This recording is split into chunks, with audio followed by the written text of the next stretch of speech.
Hello and welcome to the podcast. The cast you're about to listen to contains highly charged material. As such, we recommend that those who are easily offended step away. We often engage in foul language, dirty jokes, and disturbing material. If you're fine with all that, then please, by all means, come on in and enjoy the show.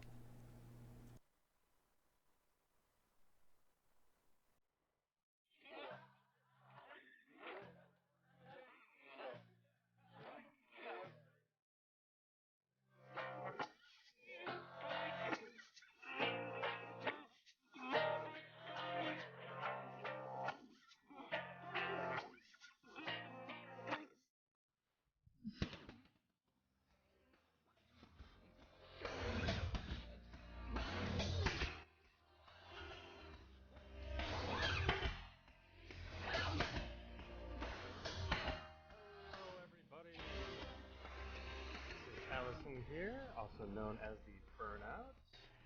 Let's see, one of these days I will get this thing set up properly to where I can actually do a proper down fade out for this. oh well, it'll work one day. I'll figure out a better source to do all this stuff with. Anyways, thank you guys for joining us once again with the Burning Minds podcast. As you can see, it is just me in studio tonight, but we have with us my lovely little buddy over on, this side here. Boyd's back with us once again. He's just like, yeah, man. And yes, your voice is on. Okay.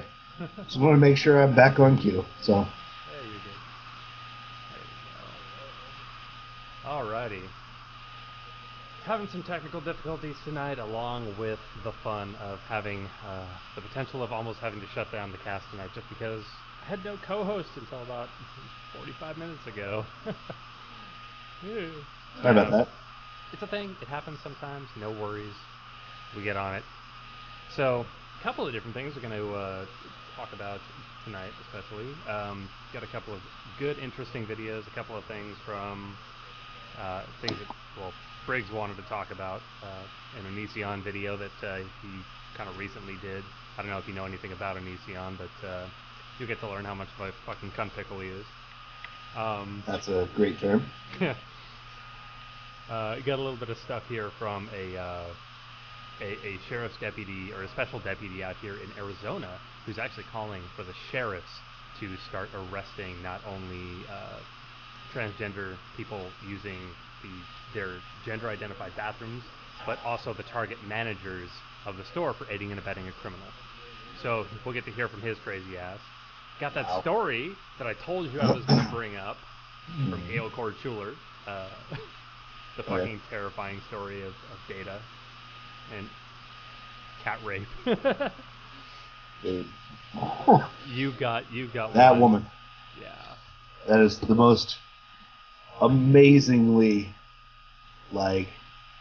psychotically broken individual mind I've ever been near. Yeah, but you're not even seeing half of it. This is just one of her books, her kids' books that she wrote. Yeah, that really worries me that she's writing children's books. I mean, if it was an adult, fiction novel. That book is far more obscene than her normal adult books, which are very much just they're just fanfics basically. They're just really terrible fanfics. God, that's what it boils down to. It looks like. See, that's why I was hoping it was, but it actually seems more earnest. It is. It's completely she's earnest. Really believing what she's talking about, and that's the scary part. Yeah.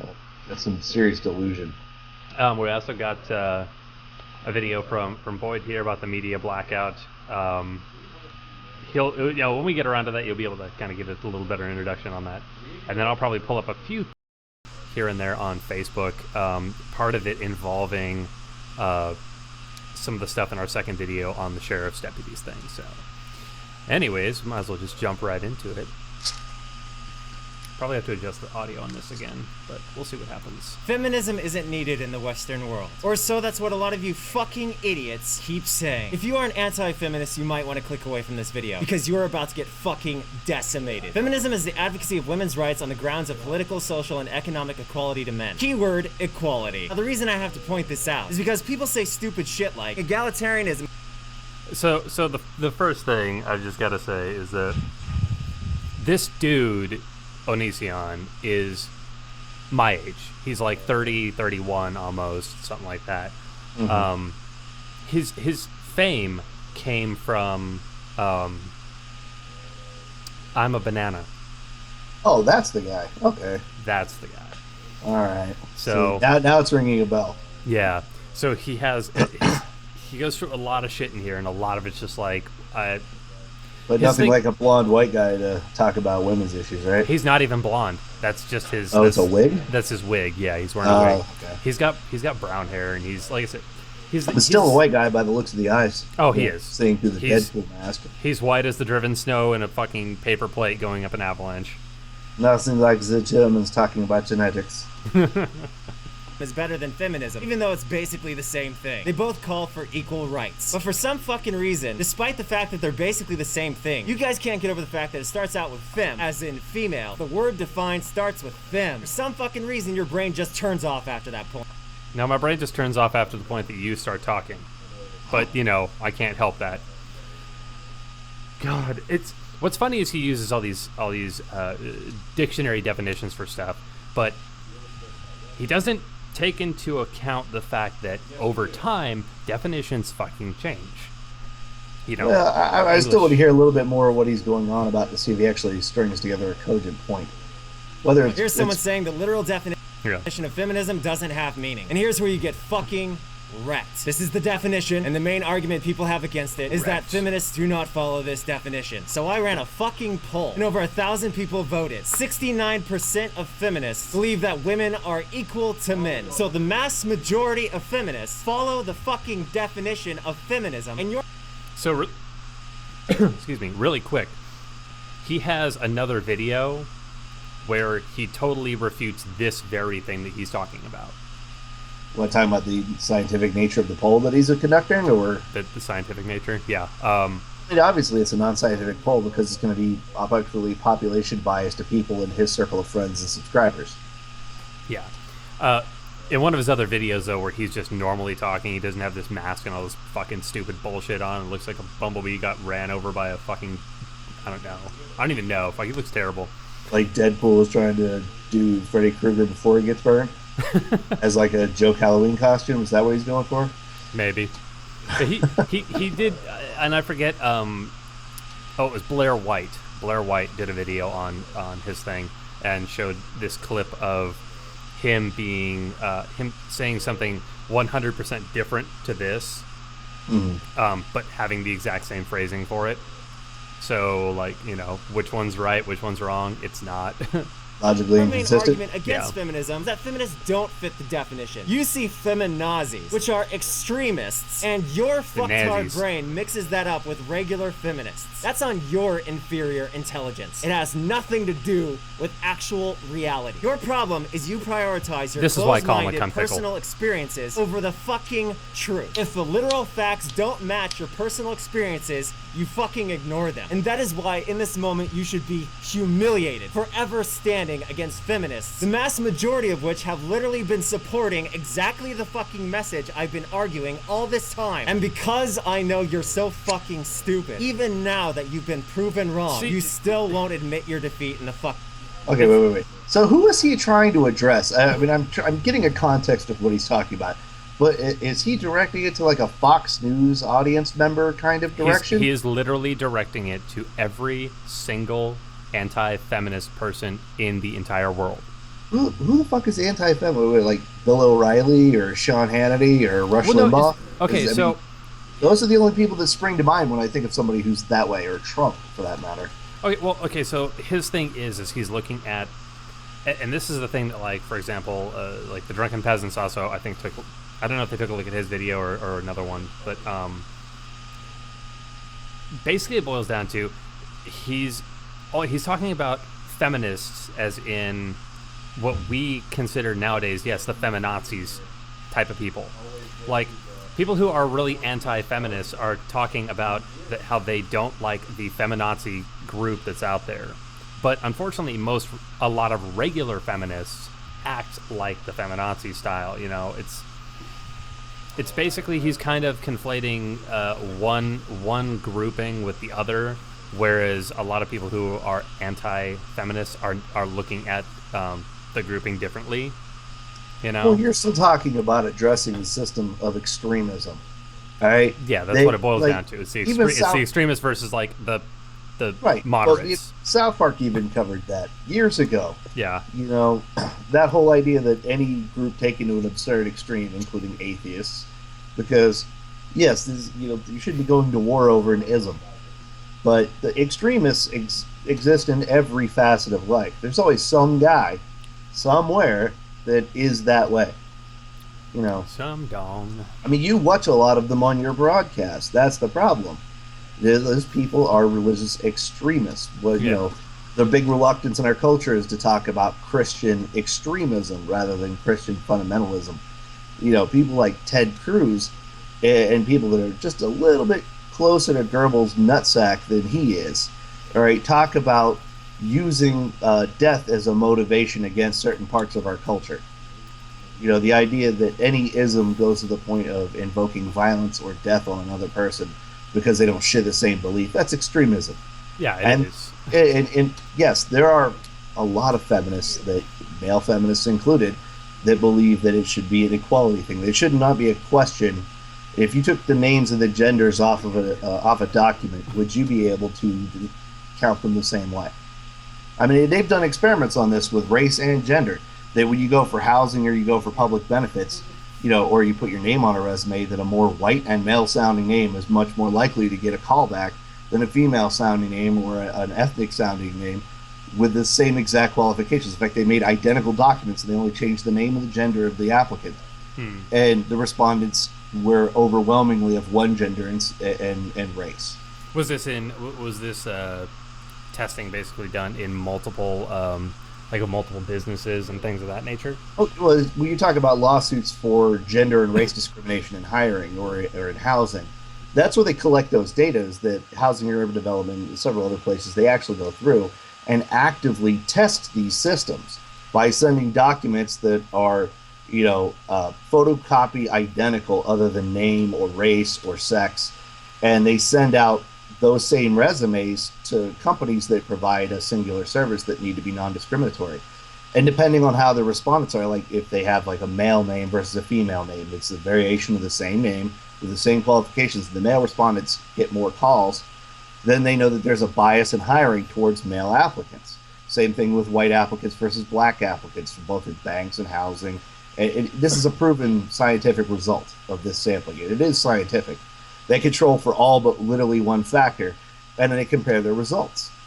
And they've done this with in-person foot traffic analysis, where they send a white couple and a black couple into a realtor's office and ask them to show them houses, and the white couple gets shown more houses in more affluent, more white sections of town than the black couple does, even though their imaginary made-up background that they use for this type of sting surveillance is they had given them the same job, same backstory. I mean, everything is identical other than their race, and they find out more often than not that it is biased.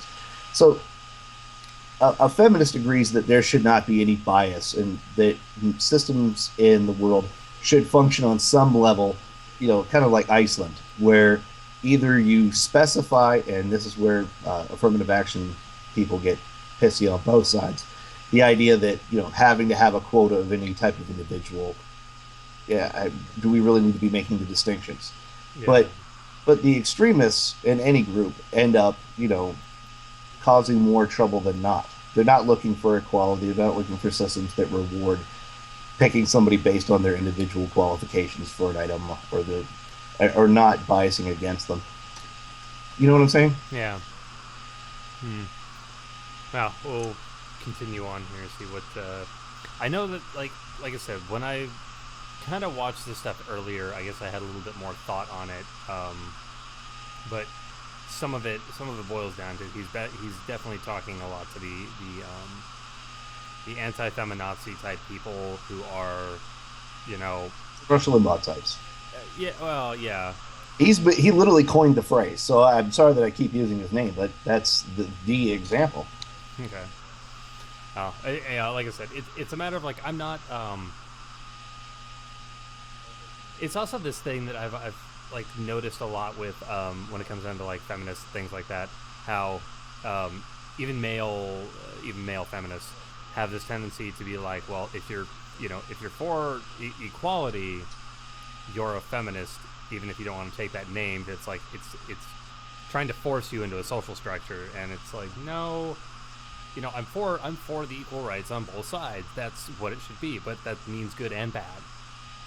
That means that if they commit a Right. crime, that both men and women have to pay the same. Right, and that's the idea. But I mean, the idea that you have to be associated with a feminist label in order to have feminist philosophy in your actions and what you want politically. You don't have to take that ism. You have to go, I'm a feminist. I don't have a problem saying it because I believe it. I believe that my philosophy covers every inch of ground that you can think of because it's neutral to both gender and biological sex and age and whatever. It doesn't matter. If you're looking at a neutral qualification, it should be blind. I've been trying to think of a way that you could run a trial of the law that could normalize for race in some way to obscure the race and identity of the victim and of the defendants. Because if you really want to talk about a true defense of one's actions, think about when black men walk into a courtroom with a white jury. How do they feel? Oh, they most of them probably feel just either scared as shit or just they know that like, well, I'm going to prison now. I'm fucked. And then you got that Ethan Couch kid that ran over four people after stealing his dad's car and driving it or truck and driving it drunk.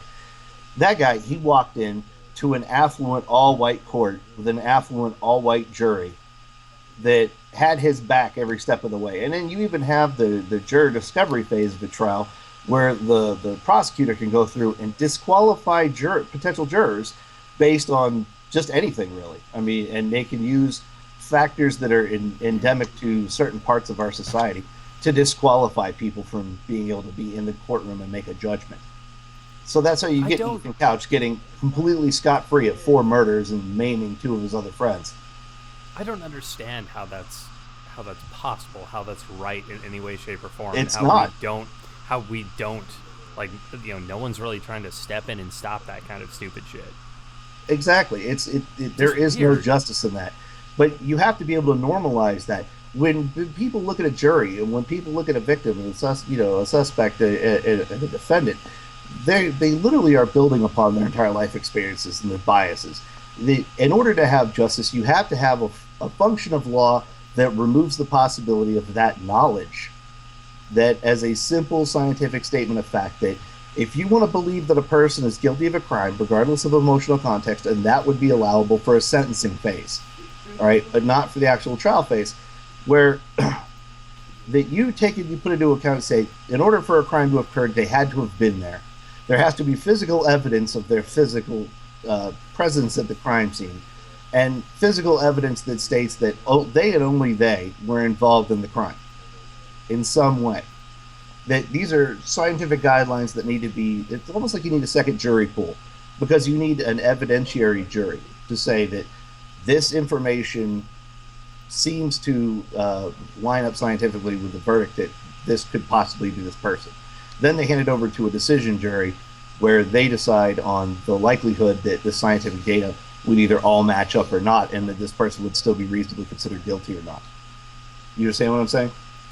Kind of. It seems like it would be far more complicated than it already is. But it Not would probably much, be. but you use a different jury for different stages of the process.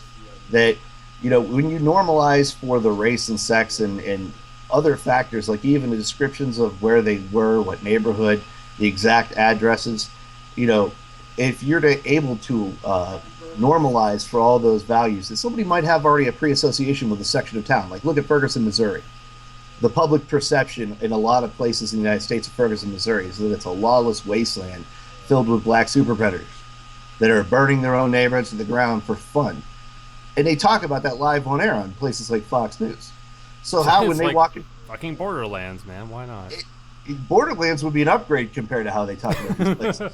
I mean, at least you got the little robot that gives you bullets, all right? But no, you got True. Nazis shooting black people in that part of town, and Fox News talks about how thuggish the black people are. Like that's something reasonable to say. and it's not. And then these people that go into a courtroom as jurists, or any part of the process, they carry those thoughts in there. You Yeah. know, that's a problem with our justice system. That nobody can get a fair shake. A white guy in a black neighborhood accused of murdering a small black girl will get no more sympathy in a black courtroom with a black staff than a black man in a white courtroom. Yeah. Right? I mean, there is, of course, a little bit of a mathematical difference, but everybody has bias, Well, of right? course. And, Let's continue watching and see where his bias goes, because I mhm. know he's got a bit of one. Comments, because that's the type of fucking person you are. You're a fucking scumbag liar who doesn't care about the truth, only their personal agenda against a group of people they don't even fucking understand. You say feminism is not needed in the Western world. This is one explanation of what the Western world is, and here's a map if that wasn't clear enough. We're talking Australia, Canada, United States, UK, etc. Speaking of UK, according to this, women still cannot serve on the front lines. That is not equality, and that calls for feminism. Apparently, some people have tried to oppress women by implying men should pay less for healthcare than women. Another example of why we in the Western fucking world need feminism. The US So Those are valid points. yeah, to some extent, yeah, I got that, but like it's No, also I don't disagree with the sentiment of that, to say that, yeah, if you want to talk about true equality, all members of society should be given a set standard that's non-biased, that allows people to equally participate in functions of society, no matter what that function is. You want yeah. to be a CEO? I mean, Iceland did that by a quota. They made it to where at least there could be no more than a 60-40 split in the board. It could be no more than 60% men or 60% women. Hmm. So that there's always a balance in the executive of all of their things. And then a lot of these same Scandinavian countries, they have setups where part of the board, and some of them, some nations, even half of the board of a corporation has to be union members from the actual labor force, not just business people and shareholders. They, of course, It they seems like it all. would be a better idea at least. I mean, it is, and the thing is, that is better equality. And you saw what happened in France. They tried to screw with the unions, and they literally chased a guy down the street, ripping his clothes off. All right, that guy got away with nothing. Right? The people were holding them accountable, and that's what we don't do in our society. I You don't know, understand why not. Why is it that our country, we are so very afraid of our government, whereas in other countries, the people will openly and willingly rebel against the government if it doesn't suit the will of the people. But I we think just don't care. it's the weird number one kind of attitude. I was talking about this with my professor the other day. We were walking to a gallery, and it's like, you look at this situation, and people don't participate. It's this perception of weird number one. By what metric? The first 3 minutes of the newsroom springs to mind. We are not in the number one position in a lot of measures of society, but we still keep seeing people regurgitate that narrative. So there's no reason to change if you think you're number one as a society. USA number one, but you know what? Like number one in infant mortality. I mean, that's a bad thing. It's like Number Sierra one in Leone. fucking incarceration rates Yeah, per one out capita. of one out of every four prisoners on planet Earth is a United States citizen. All right, That's and we're five, insane. and we're 5% of the world population at maximum. That's a rounding error to 5%. All God. right, but we have fully 5 times that percentage represented in the world's prison population. That is a fundamental human rights fucking tragedy. You know, this is a problem as big as slavery, as big as the Trail of Tears, as big as the Native American genocide. You know, these things, these events did occur. All right.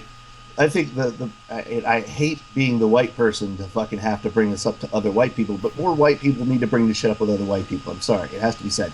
Yes, we do need as a culture to acknowledge the fact that our members of our society and our nations have been shitty to each other and everyone on earth for millennia. All right. But those were the actions of the people that came before us.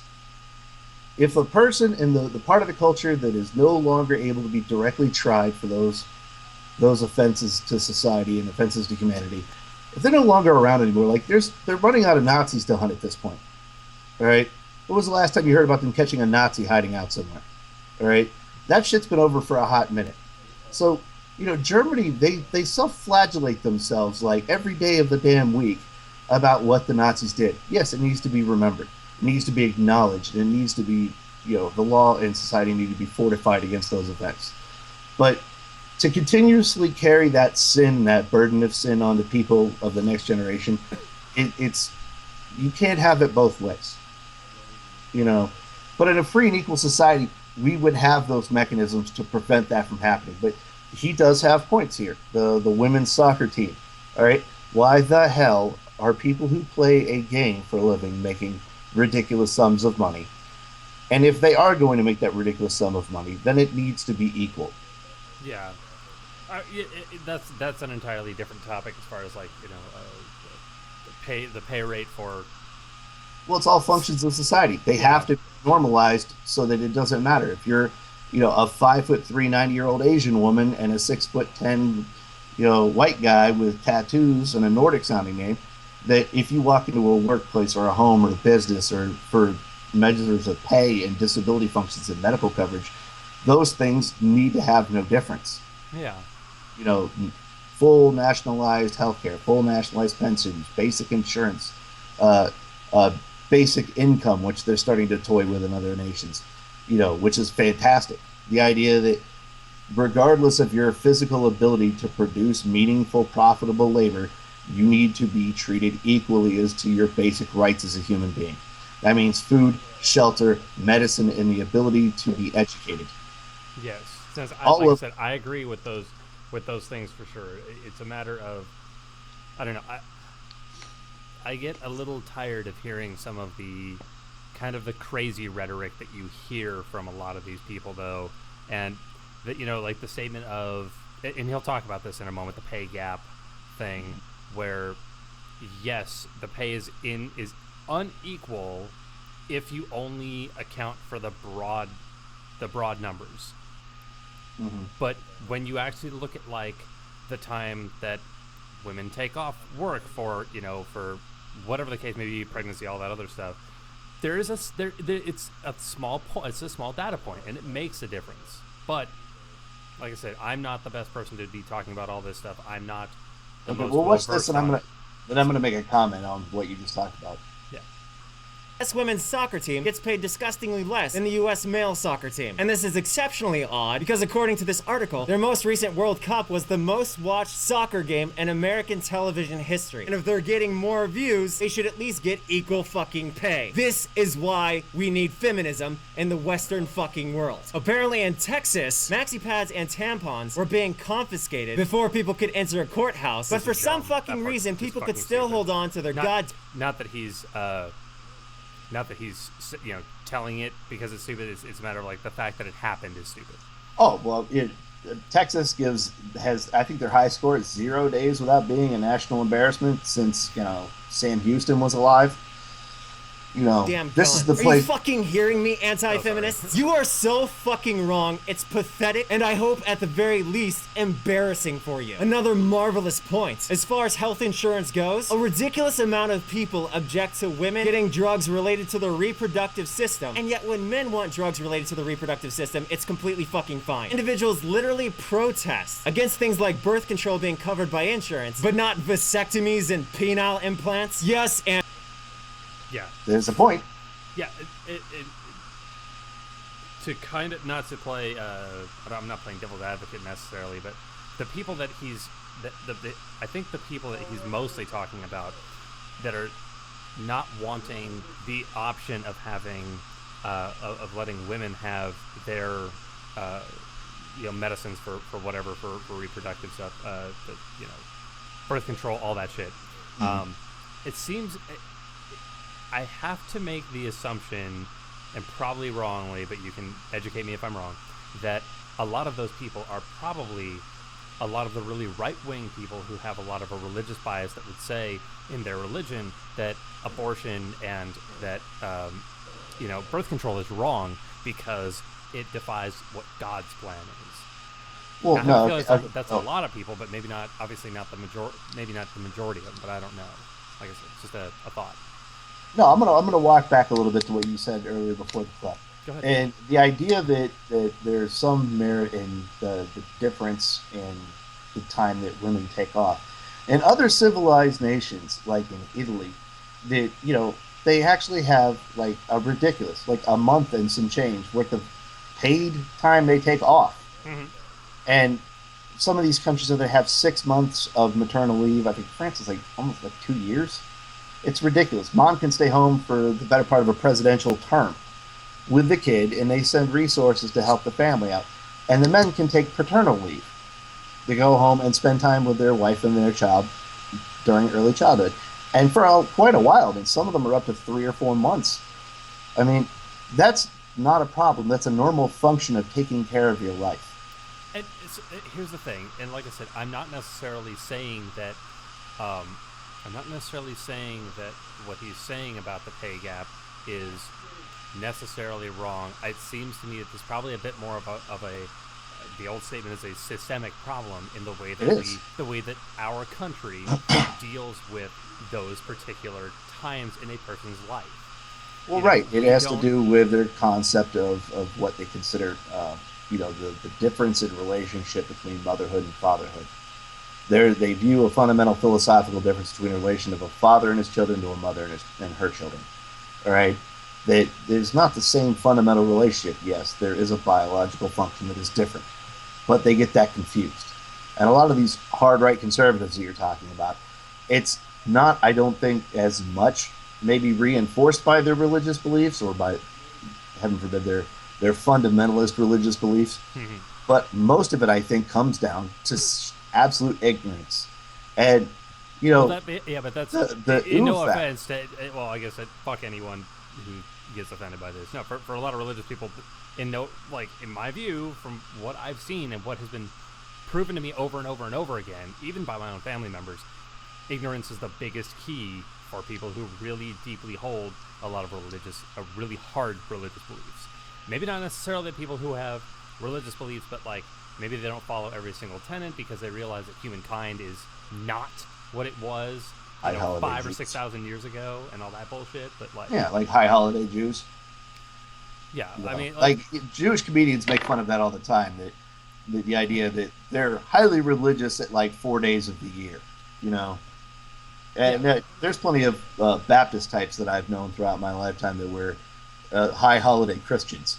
That they would go to Easter service and Christmas service and maybe one other service through the year, and a whole year.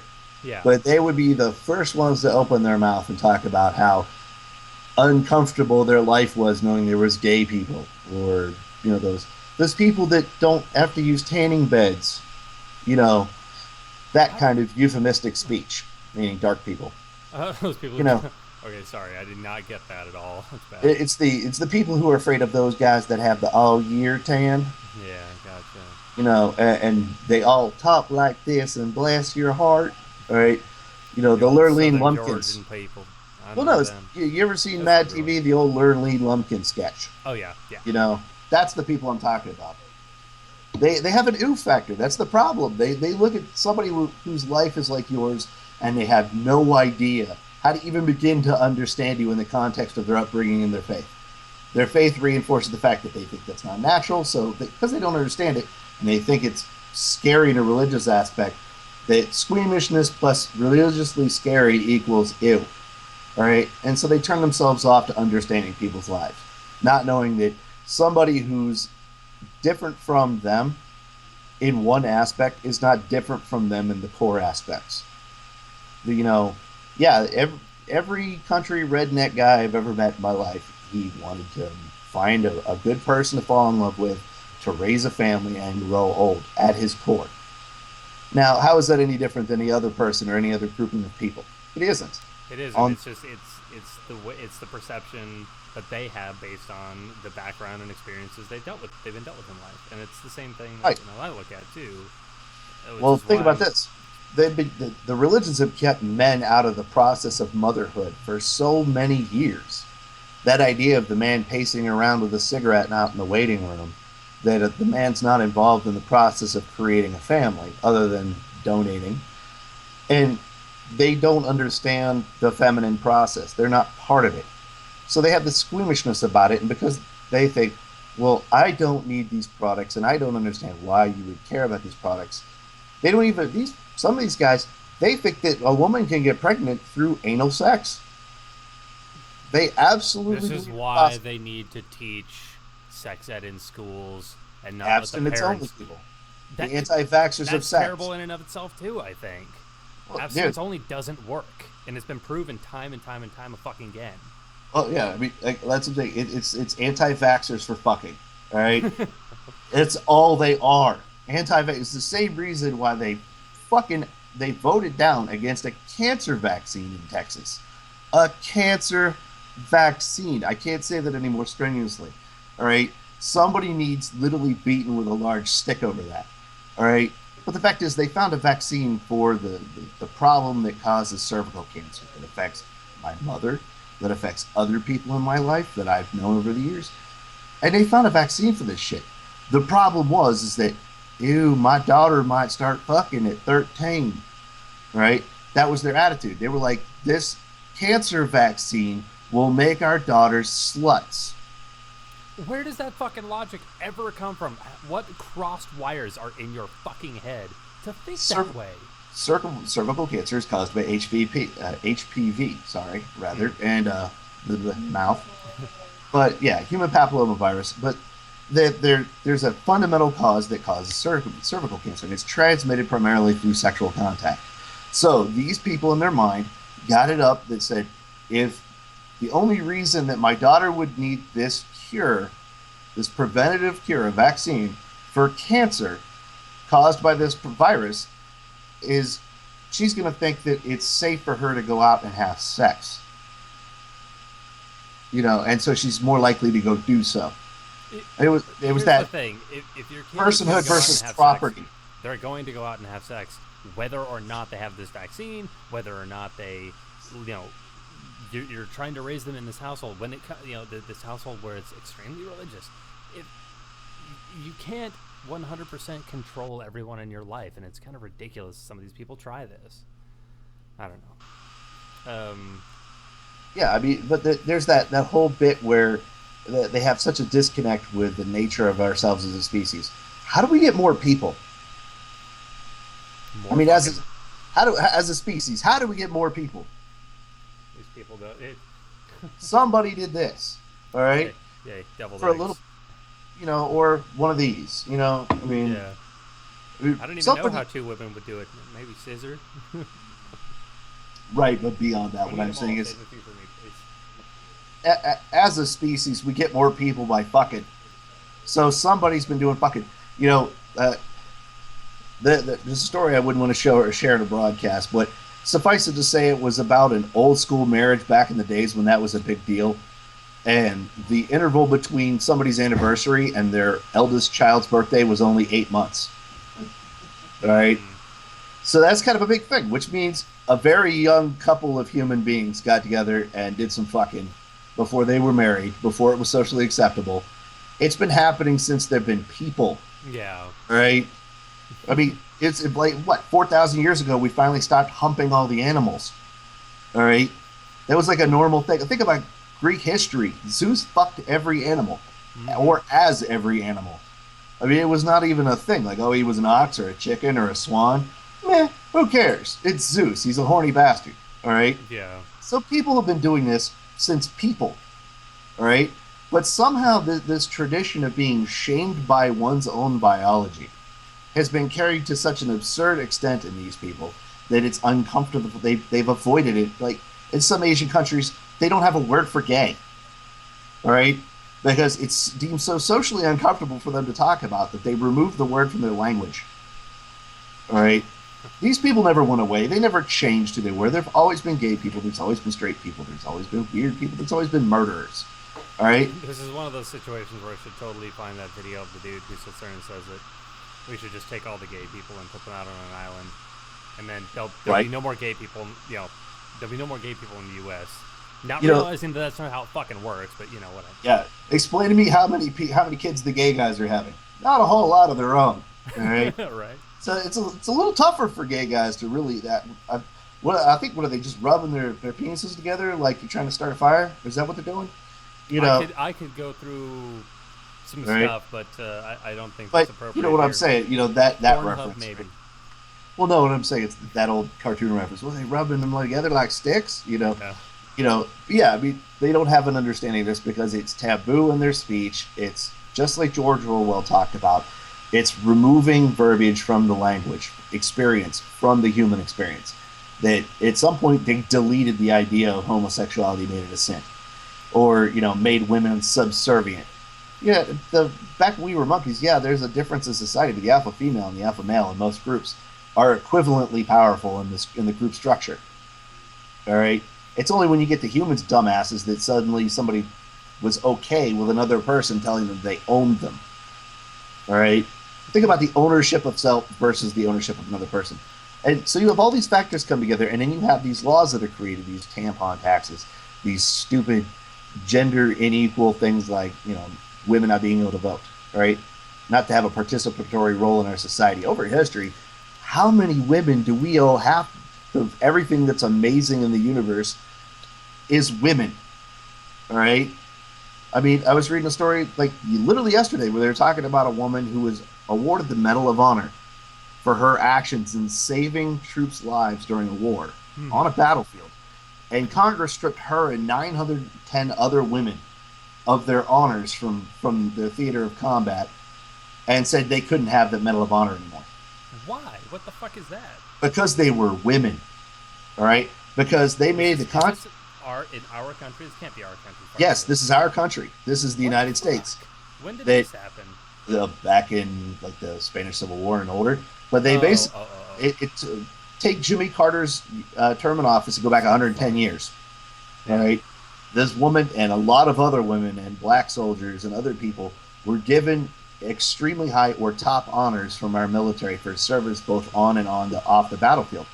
And these men set it up in such a fashion that women, since they were more likely to not be involved in any kind of actual shooting warfare, all right, that they changed the statute to say that you could only receive the medal if you had been actually fighting in combat.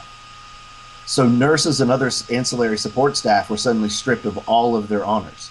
Which is bullshit, because you know that in that time frame, the nurses that they had there that were taking care of those soldiers were doing an amazing job with so little and so half little. of them were doctors, and all degree.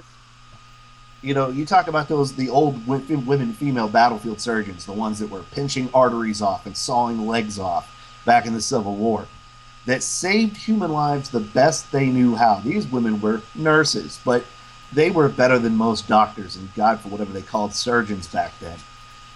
Dr. Hackamoff, all right? Joseph Goebbels with a little bit extra morphine, all right? Or Joseph Mengele, sorry. These people. I just heard gerbils, so I'm like, I don't know what the hell's going on. Sorry, I misspoke. I was thinking Mengele in my head, but it didn't come out right.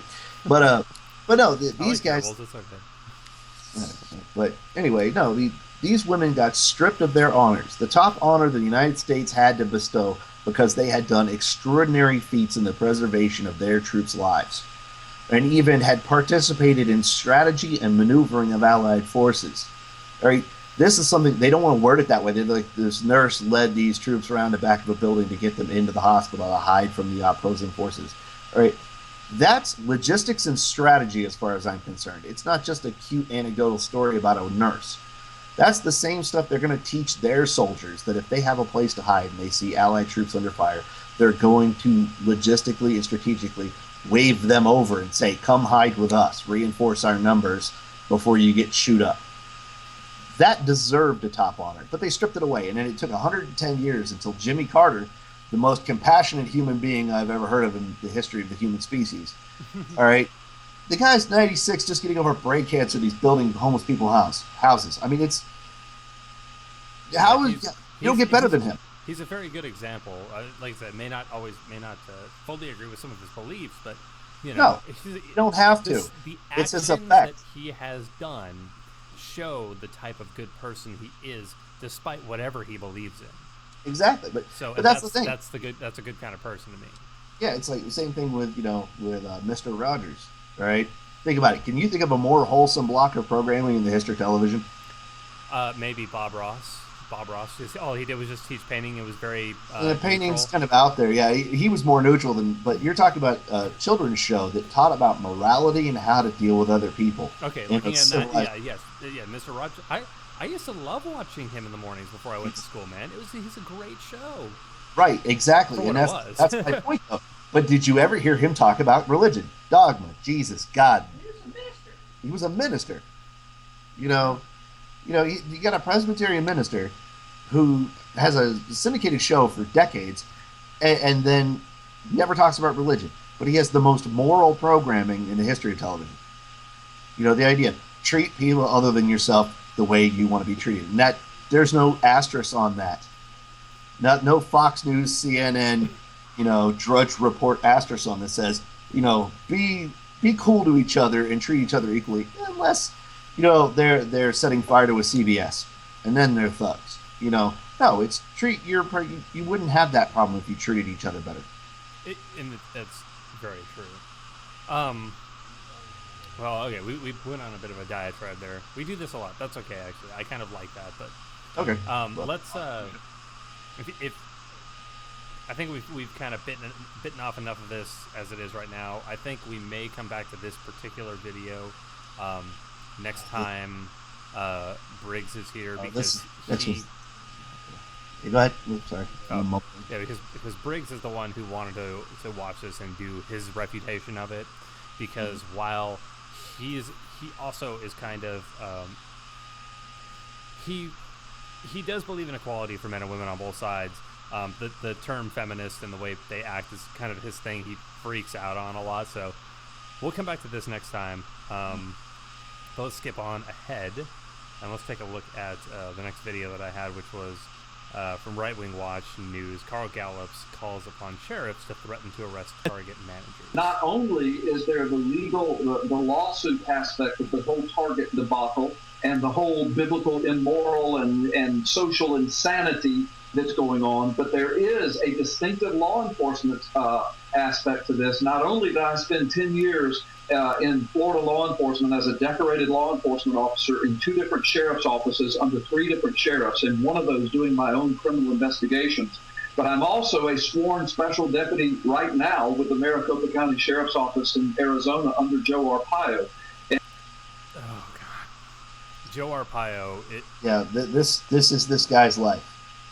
All right, he measures in angstroms. All right, that's his problem. All right, like he's got to show just how he's got a medium-sized clitoris is basically his problem. All right, and it shows that mentally he is so insecure with everything and so unsure of the world around him that he has to put out there every qualification he's ever had. All right, and that's Joe Arpaio is not a guy to be associated with. That guy's a fruitcake. No, almost the entire fucking nation hates this guy as a sheriff, as a lead sheriff for the entire Maricopa County. Joe Arpaio numerous times has been told that he's not allowed to do these really crazy, fucked up things to his prisoners because it's unconstitutional, and he doesn't understand it. Yeah, but he does it to the whole community. Everybody focuses on the guys in the pink tents, all right? But the pink underwear in the tents, all right? Yeah, it's not just that. The fact is that he's talking about doing targeted immigration sweeps of random people on the street because they're one of them people with the all year tan. Which all right, is fucking illegal. It's illegal. It's immoral. And honestly, seriously, why do we have borders? You ever seen the picture of the border between Belgium and Holland? No, just because I don't look at a lot of stuff like that, so no. Well, no, the border, I believe it's Belgium and Holland, but it's like a cafe, and there's some cobblestones for the sidewalk, and then there's a different colored strip of cobblestones that has little inlays that say which side of the border is which country. So it's one town, or there's multiple towns on no, these it's borders. right through the middle of town. Yeah, that's what I'm All saying. Right? Like, there's probably multiple towns along this border, and this particular town has like just, oh, hey, look, it's just a marking between the 2 cities, or the 2 border nations, but we share a city. Exactly, and that's the thing. No one gives a fuck. You have coffee or an entire bottle of cheap wine on one side, and then smoke you a joint on the Holland side, and then you wander over to the other side and you'll piss on a wall. And you've been in 2 countries without touching a border. All right. Now, the way our country was set up, you touch two boundaries every time you go between one state and another. California to Arizona, man. Every single time I go home to go see my mom, for example, Exactly. you have to cross the border between Cali and Arizona, where they take lanes of traffic, put them down to one or two, and say, hey, do you have anything to declare? Do you have any plants or animals in here that aren't, you know, X, Y, or Z? Right. That should be a national border, not a state border. All right. The fact that that shit even happens at the state borders or in the Constitution free zone of 100 miles from the coast in every direction, where they can set up immigration and security checkpoints at random, at the cost of the local population, to do random dragnets for any function related and ancillary to immigration. So they have other sheriffs from the local jurisdictions sitting there waiting to catch them on expired tags or anything else, or even just turning to avoid the checkpoint. They'll have another police officer stationed a half mile back from the checkpoint. They'll call them in and say, hey, there's a truck going back your direction. Well, no, it's not even that. They'll set up here and they'll put the sign that says, this is the checkpoint further on down the road. So when you go by the cop, your only place to go is to go by that sign before you can turn. And then usually by that point it's locked off. So if you turn around or turn off that road, there's a cop sitting there. And their whole job is to pull you over because you're avoiding the checkpoint. It means you're exhibiting suspicious behavior, activity, and they have probable cause for some reason. They can waive your Fourth Amendment rights. And people like Joe Arpaio are doing this all around the country. It's not just him. He's just the most notable guy because you have to couple what he's doing to the community illegally and immorally. He's also doing to the prison population. Well, and the thing is, he keeps getting fucking reelected all the time because there's fucking mob ties out here. So, you know. Exactly. We don't have free and fair elections. That goes along with the other video. But let's play more of the. And there. No, this is gonna step into something that's gonna fucking. It's gonna be hard for me on this one. You know, after I've watched it a few times already, it pisses me off. It's a legal matter here and it goes to the targeting of Christians, and the bottom line is this. Equality's not going to the targeting of fucking Christians, you retard. How about you pull your head out of your fourth point of contact and realize that the equality that we're asking for is not in any way, shape, or form targeting you for the bullshit that you believe in. We don't give a flying fuck. All we want is the right to be able to go into whatever fucking bathroom we need to go into to take a fucking piss or a shit. Mm-hmm. Sorry. If that's fucking your idea of us attacking Christianity, if that's the case, then you've got a really fucked up view on what Christianity is really about. Yeah, but it goes back to that statement. If you practice your taboos in public, that's your business. If you don't want to eat a pork sandwich when you go to a restaurant, don't eat a pork sandwich when you go to the restaurant, okay? But if you ask me not to eat a pork sandwich in a restaurant, that's when we have problems, right? And that's essentially an extension of what this guy's he's talking about. Yeah. That idea that it's an attack on their Christian faith. That means that they're asking you to practice their taboos in public. All right? I wish I knew the name of the person who did that quote. It's not mine. But it's the most fantastic quote on the entire subject, is that these people want to force you to live up to their taboos in public. It's the same thing as in nations where they force women to wear the hijab. I have no problem with those women who honestly and freely say that they wish to wear the hijab. Yeah. That's their right. But if they say that all other women who even aren't Muslim have to wear the hijab, that's a problem. Yeah. And that's what these people are talking about, but they don't understand. They're saying the exact same thing. This is the exact same thing that what's her name, Brandy downstairs did, last month, when she fucking accosted me and started yelling and screaming at me. She doesn't want me to practice to be myself. She wants me to follow her religious views, her Catholic views on what is right and wrong, and tell me what is right and wrong based on laws that are not actually on the books. But she's not doing it. She's not living it herself. She's asking you to live it. She's asking you to share in her view of the world to the point where you have no actual jurisdiction in the decision. Yeah. Right. She's saying you have to practice my taboos, and I've often thought, it's too bad we don't have a world where trans men and women could wear the hijab, not because they're fundamentally religious or Muslim, but just as an idea that they can choose to practice a taboo in public that other people don't share.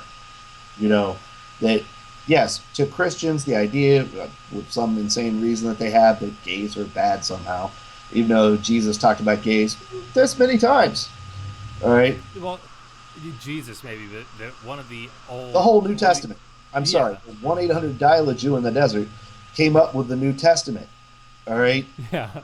okay, and in the Well, New there's only one Testament, time that it ever actually mentions anything about that, and the only verse that I can think of off the top of my head, and maybe there's I think maybe one other, but I can't remember off the top of my head, is the one that states that thou shalt not lie with a man as with a woman, for that is an that's in abomination. Leviticus. That's the Yeah, Old that's Testament. the Old Testament stuff. All Yeah, right, in the New Testament, Jesus said that he had come to break all oaths. All yeah. right, The and problem to is though is they form don't a new understand that. covenant. They But don't even that's fucking understand that. That's the it's problem. They their don't. book. Yeah, but they don't You fucking know, read it. Who do you think? I What are you know, I know. thinking? You see a guy comes up to your door to talk about Jesus, and the book on his, the spine on his Bible is as broken as this. All right, that it's still crisp and in the showroom shine. They've never opened the book. That's my first qualification. When somebody knocks on my door and says, "Can I talk to you about the good news?" I look at the Bible they're holding, because they're always holding one, Yeah. and I look at the spine of the Bible. And if it's not broken, I shut the door in their face and I don't say a word. My It's not thing is, because it's I just want so to go out of my fucking. way to disrespect them, but at the same time, they're disrespecting me. And sometimes, that that they'll say something, like I had one guy come to the door, Bible in hand, and said, "Did you hear the bad news about the decision?" And I'm like, "What decision?" He goes, "The marriage decision." And I chased his ass the hell off the staircase in front of my house. All right. It was, "Get the hell out of my face, get away from my property. I will call and have you arrested for harassment." Because he literally was coming to me to preach the word of God because the gays were allowed to be married. All right. To my To me, face it fucking. with an unbroken Bible. The thing is that for people who don't who for those who aren't religious or who don't have any kind of background in that, who've not dealt with going to church a lot or the way some churches run at least. For example, my church, when I was still a Christian and in high school, my church at Joshua Springs we would go through the Bible totally front cover to back cover, it's not chronologically if it's through the Bible, right? What is it called? Like if it's going from front to back cover. I think the correct term is the anthology. The right? anthology. Okay, so there you go. So, but Because it's going through the front. Bible is an anthology of stories. The Old Testament, the New Testament, and whether or not you're Mormon or whatever else after that. Yeah. It's an anthology of stories. Like Genesis and the New Testament are two entirely, seemingly unrelated anthology stories. Yeah. Past that. Twilight Zone or the Outer point, Limits. The point is that we would go through from front cover to back cover fully in 7 years. Now think about that. In 7 years, it takes, because, every Sunday, you go every Sunday. And in 7 years, you get through the whole Bible. So how much of this is your brain going to remember about specific statements that the pastor isn't making between 1 week to the next, or between 1 month to the next, or 1 year to the next?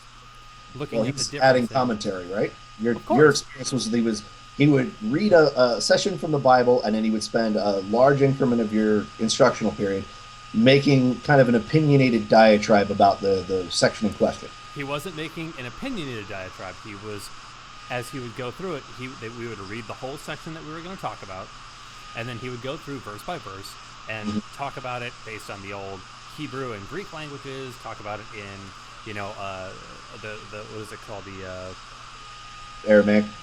Not the Aramaic, but like the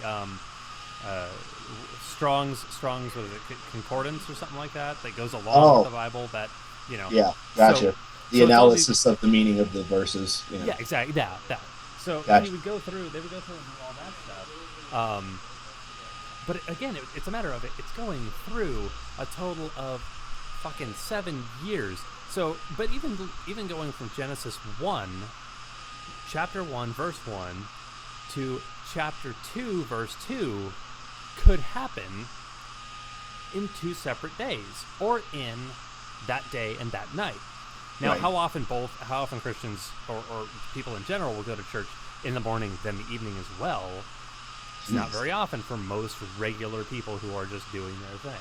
Well, my great grandmother, she went to church 7 days a week.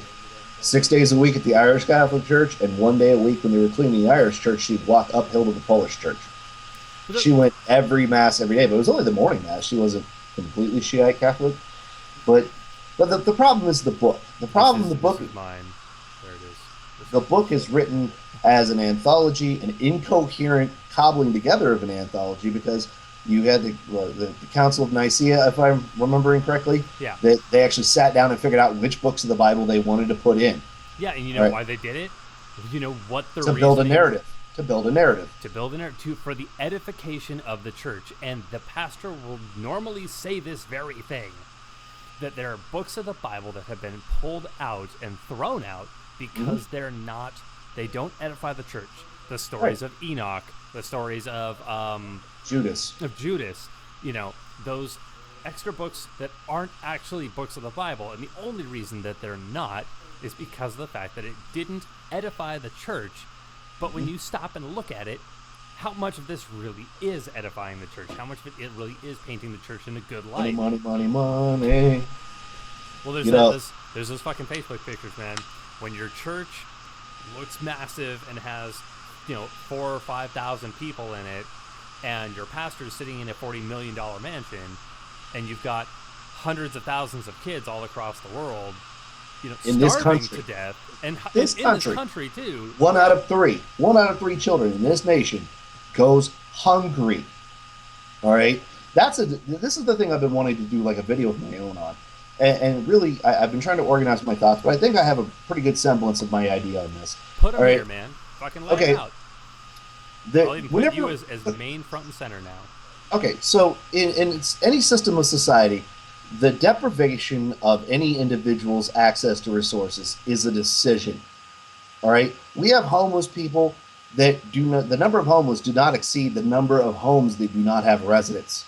All right, livable homes without people in them are 3 times as many people as we have homeless. All right, we throw away 40% of our food, but yet there are people who don't eat. All right, we have people that have nothing. When people have enough money in their own personal possession to fund a subsistence life for hundreds of thousands of human lifetimes without making any additional money, just with the money they have. So it's a decision by us. You're looking at people like Bill Gates and shit, I'm guessing.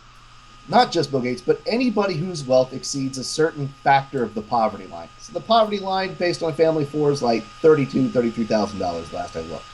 It's probably out of date at this point.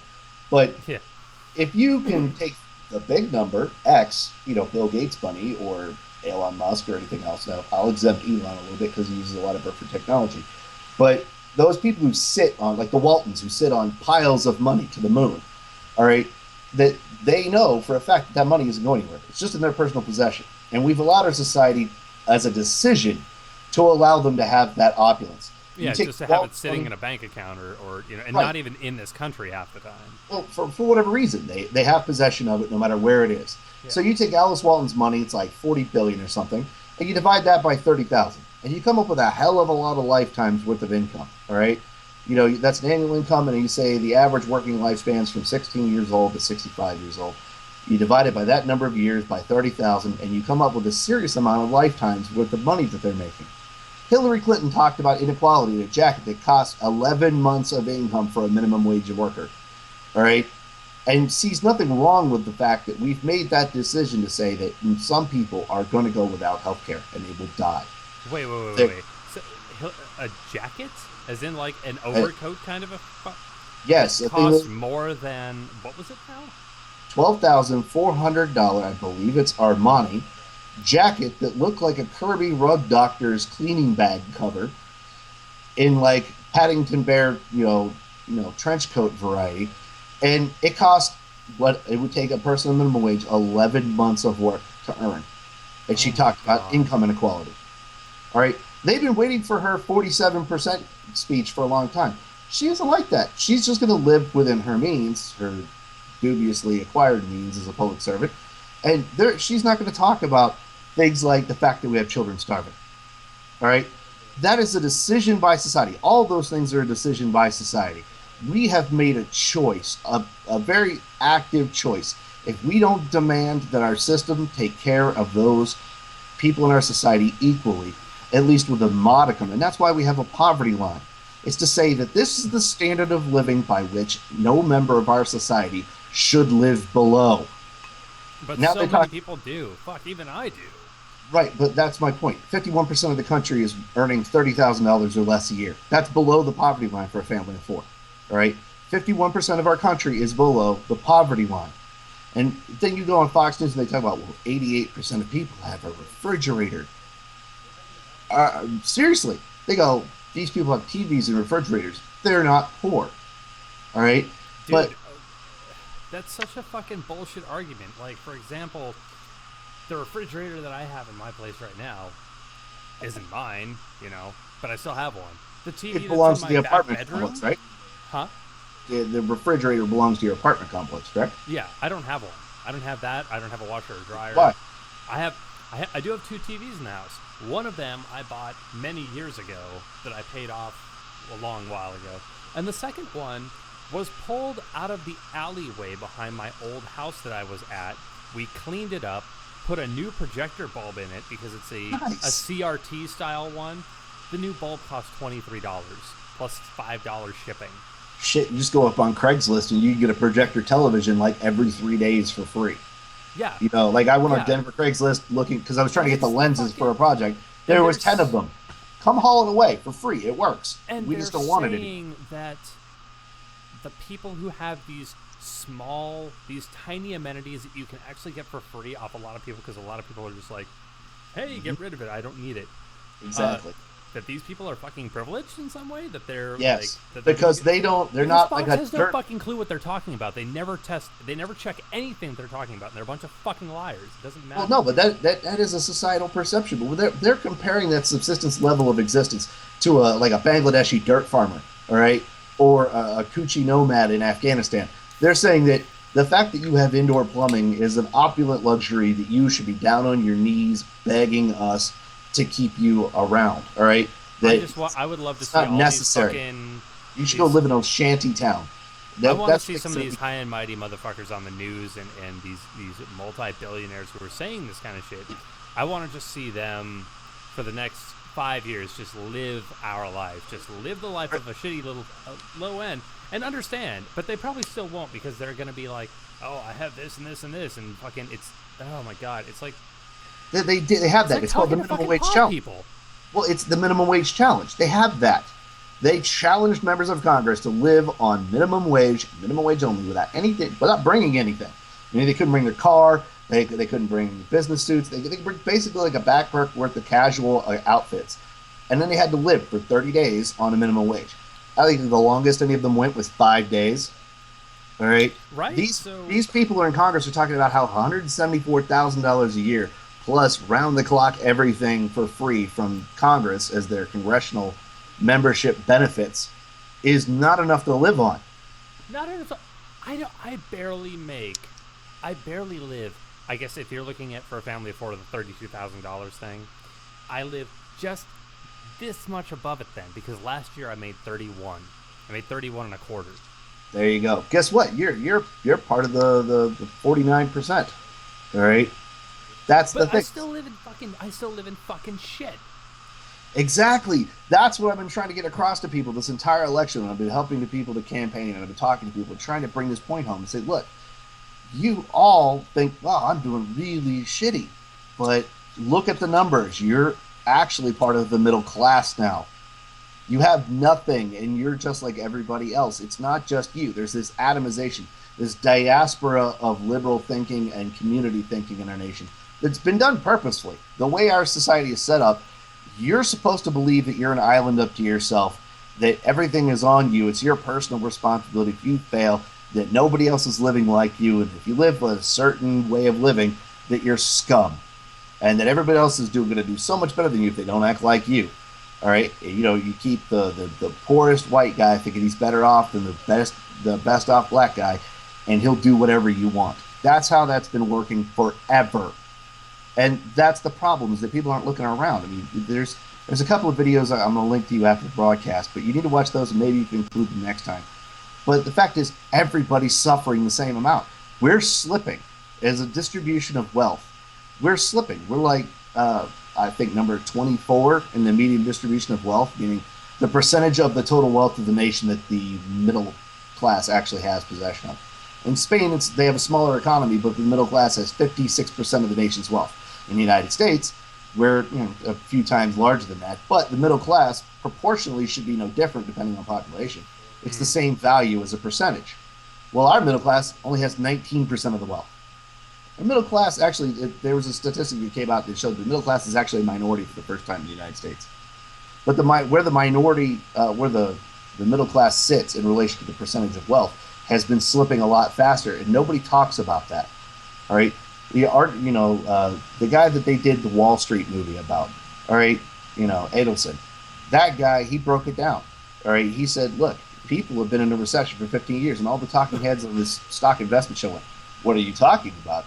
We had a little dip, and now everybody's doing great. And he's like, no, average people can't afford to go buy shit anymore. They make nothing. They work themselves to death to make nothing. And there are so That's what many I feel people like I'm doing that, anymore. right. Admittedly, I mean, I'm looking at the fact, like, what can I do? Should I go out and look for another job doing the satellite stuff like we used to, or believe it or not, the salaries our contractors make doing our job, they're like seriously upper class as far as they're earning. You're talking to anybody who makes between 85 and 150,000 a year. They're upper class, yeah, right? That's not middle class anymore. All right, the middle class is this tiny little group of people, watching a dying fire with a fence between them and it because the way the rules are set up to allow rich people to gain wealth. But it doesn't matter. Those people at the top have convinced the people in the middle that are barely hanging on to the last little dregs that they have, that the people who have nothing are really the reason why they don't have a better life. All right? How is the lower class the ones fucking the middle class? I was on my bike on the way home from school the other day, and there's a sticker on the back of this guy's car, and I've always hated this one. It says, work harder, millions of people on welfare are counting on you. All right? That We idea... wouldn't need welfare if everyone was fucking paid a little better, right? That's where basic income comes in. The idea that as a society, when people have the ability to participate in society, our society improves. When people are more educated, we are better off because we have more smart people. All right? When we have more birth control or anything else in society that makes things equal, we have less people that end up avoiding education because of family responsibility. You have more money being spent into the economy until people can choose or be in a better financial position to be able to have their family. And then we should have societal benefits that provide time for you to do that right so your kids don't grow up as sadistic monsters because you were always an evil, angry person because you're under working 3-4 jobs just to keep Kraft macaroni and cheese in your kids. Hey, man, so this one hits home a lot for me because I know that intermixed with the hormone treatments and stuff too, thankfully provided by the VA for being a combat vet. Mm-hmm. I know that even now I've had a lot of issues in the very recent past where I'm just so under stress right now just to try and pay my fucking rent. Mm-hmm. And it's sad because I make just under $16 an hour. Now what does that fucking tell you? I make what everyone's crying for as a minimum wage in our country. And I'm still sitting here to the point of ripping my hair out, bawling my eyes out, crying because the only thing I can have is a car that at this point, yes, it's paid off thankfully after 3.5 years. And mind you, it wasn't even a new car when I bought it. It was already a decade old when I bought it. Welcome to the club. Yeah. So like I live in a little 500 square foot 1-bedroom apartment where my limited or my ability to kind of do much of anything is so fucking limited, and we have to go through and like really research every fucking ad that comes out at the grocery store and say, look, this is on sale, this is on sale, this is on sale, so we don't get this meat this week, but we can subsidize that with these cheap frozen items that will do kind of the same, and buy this cheap ass packaged meat, like some bologna or something. No, I totally get it. You got the total, we're flat broke, but we shouldn't be life set up. All right, Yeah. that idea that as a share of percentage of the total wealth of our nation, if you broke up the total wealth of our nation and split it evenly, every single man, woman, and child would have $600,000. All right, think about that. That means every dollar less than $600,000 that you started life with has been taken from you, or has been kept away from the economy that gives it access to you in some way. Now, I know people want to make that claim that, well, I was here first, but we have to think about society like a river, that you have cities that are upstream and downstream. And when I talk about that, I'm talking about upstream and downstream temporally. That if you're saying that an act of rape, as a strict definition, is an act being done to somebody without their consent, would you not agree as that is a standard definition? Yeah, I would say that that's a reasonable one. We'll go with a reasonable one. Okay, so an act being done without a person's consent that violates their ability to survive and their bodily ownership, self ownership, of possession of one's body and the ability to dispense of your life as you choose. All right, in that respect, we have to think about children that haven't been born yet. I made decisions when I was 20 years old that affect my son, even though my son wasn't born yet. All right, those decisions have repercussions through time. Now, people who live in the city upstream, if they just take a dump in the river all day, every day, what happens to the quality of the water for the guys at the city downstream? Of course, it's nasty. It's destroyed. It's undrinkable. It's unusable. It's Exactly. completely obliterated to a point that the people that are living in that downstream area are just completely fucked over. And I've always thought that to be 100% wrong. That we just, even as a religious person at the time, I stood. I can honestly say that I happily stood apart from a lot of my peers. I had, for example, 2, maybe 3 friends, all the nerds, all the fucking outcasts that are normally disassociated with the cliques. Mm-hmm. And I look now at what they've done with their life versus what I'm doing with mine, and the kind of like what I try. Test 1, 2. Hearing it now? Yeah, you're faced away from the mic with the barely hear you. Oh, sorry. But like I'm glad to say that I can happily say that I think that I've tried to put a lot more back into what what little I've got to try and make it so that the next people that follow behind me in life aren't just complete ass. If people are in need of a hand or help, give it. I do my best to try and give it to them as much as possible, because that if we make the life better, the life that we have now better, it won't be bad or as bad for the people who come after us because of the example we set. But if we're always just shitting in the river, Exactly. The people downstream you're eating turd fish sandwiches. All right. It fucking sucks, and it's so terrible to see. But that's what we as a society, and this is as a diehard socialist, the idea that we don't think in 5 dimensions or in 8 dimensions, the idea that our decisions have consequences, whether or not they play out here or in many worlds interpretation where it plays out every way and every different world. Shouldn't we want to have the most compassionate, best version of the universe? That our decisions as make that determination. And what we're doing is we're saying that we're okay with the situation by which we have abundance in excess of scarcity, yet not every member of our species is participatory in that reward. All right? There's no qualification other than you're alive. Because, and this is fundamental to philosophy here, does anybody choose to be born? No one does. Did you choose to be born? Did you choose to be conceived? No. Has anybody in the history of the human species ever had that ability? No, it's never been a thing, and it's very obvious. It's the people that we bring into this world are. If it's our fault. It's the best terminology. It's our fault that they exist in this world. Exactly. So my son exists not through any kind of a direct accession to existence.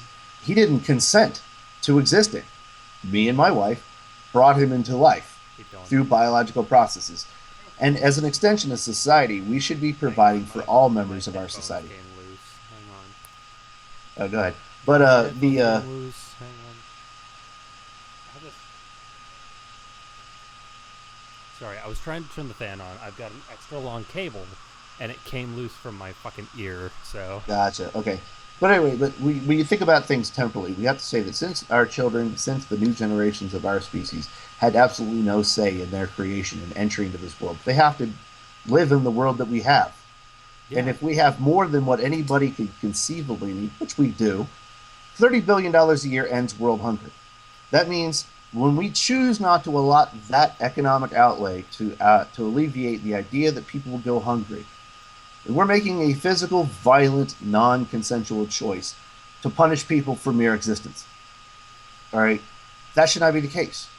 well, it All just right, shows the kind of monstrous people that we actually can be now that but I'm not talking about just those monstrous people. I'm talking about all of us. no, that's what I'm You know, saying. That no matter how you look at it, us as a society, the entire world as it is, for humankind, anyways, it just kind of shows you the kind of, like I said, the monsters in a way that we are. We are intelligent, or at least many of us are. At least there's a good portion that are maybe not as good of a portion as we would like, but you know, we have sentience. We mm-hmm. have the ability of thinking deep about a lot of different topics, a lot of different things, but yet we still sit here and our lives are so engrossed in ourselves sometimes, and it's just so much, it's so self-absorbed that we don't take care of all the other people out there that maybe can't take care of themselves in many different ways, and it is fucked up. But you know Well, I what? mean, think about it. Think about the amount of energy that it's taken for you to think about your bills and your life and your health care. And think about those people who have a lot less than you have. All right. Yeah, How much time of their lives is occupied with the idea of how do I feed my children? How am I going to pay my rent? What am I going to do? I got a flat tire, and if I fix this flat tire, I can't eat this week. All right. That is absurd. The fact that we have starving children and mom and dad didn't bring home money because in the right to work state, they showed up 10 minutes late because the bus they took 4 hours to work was late getting there. So they lost their job and have no money. All right. Those words yeah, should never be strung together in a sentence in our society. but they are so fucking often, and this But is they the are. thing. But the fact is, they spend so much time and effort thinking about their day to day lives because out of necessity of survival, they have to, that they don't have the ability to participate. That in a lot of ways, the ability of like French and Italian citizens to go out in the street and demonstrate in large numbers owes itself to the societal benefits that they already have, meaning paid time off of work. They could take vacation. They could take a week off of work at the drop of a hat and go protest, and they're still getting paid. So their bills are getting paid. Their refrigerator stays full. Their children don't go hungry. All right? They don't destroy their career prospects. These things are built into their society, things that we really sorely need. But the problem is the way we get those things is terribly inconvenient.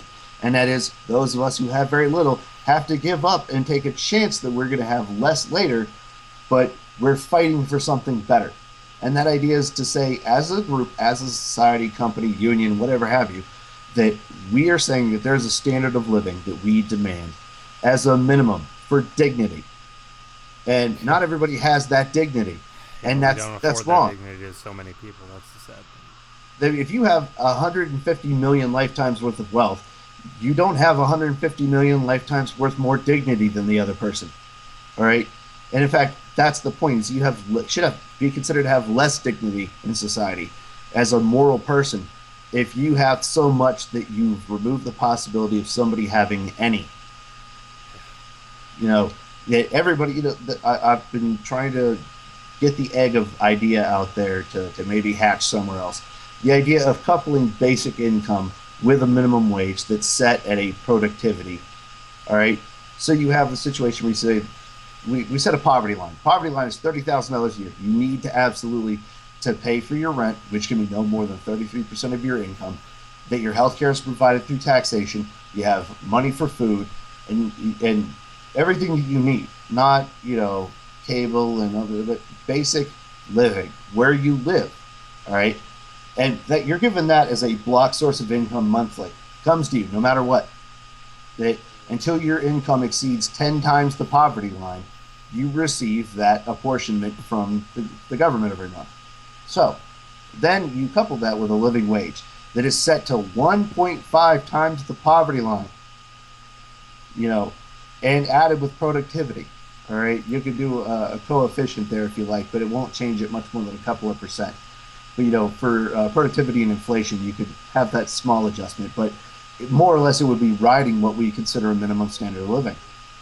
All right, so anybody who's working automatically makes 2.5 times the income of the poverty line. That's it. All right, you won't; those people won't be in need of social services. The only social service they're going to need is going to be healthcare, which will have dramatically reduced levels of input if it's nationalized. And when people have better lives and they can afford to eat properly, they can afford to buy medicine for the children, or not even have to buy medicine for the children, but the medicine and their healthcare, they don't postpone it. They go and get it taken care of. Their health outcomes improve. They use less resources. It's better for everyone. The less Medicaid and Medicare cost, the better off for everybody else in society because the less tax you have to pay. Yeah. All right. So then everybody goes out in the economy and say, now, okay, if the minimum wage in an area is set at 3 times the poverty line, and couple that with, like problems like cities where the rent keeps going up, you add in a factor that says that the minimum wage where you live, it's based on where you live and where you work, that the minimum wage has to be 3 times the rent because that's the guideline. You shouldn't be paying more than 33% of your income for rent. All right. Yeah. If we're still going to use a capitalist society, then you need to have the amount of money for your rent and then 2 times more than that. And that should be your minimum wage. Then you add on your basic income and you're actually making, it's about 10 to 15% of your income at that point. Now, what do? You go and get a newer car. You go get a new TV instead of off of Craigslist. You stop getting your dates off of Craigslist. You go out to bars with alcohol. You don't spend a lot of time Google searching for free things to do with the kids. It's the mindset that the more you pay the people, the more they're going to have money to be able to buy things, thus increasing demand, which thus increases the supply that we can create, thus creating more jobs, giving us a better economy. Cool. But we also need to hedge against the new robotic economy. All right. Here's the thing: automation over the next 15 to 20 years is going to kill pretty much every job. Think about it. Google self-driving cars now. How long before all the taxis are out of business? Old Dominion Freight Lines puts a Google Navigator robot system harness on an ultra high efficiency electrically driven freight engine, all right, or electrically driven trucks, all right.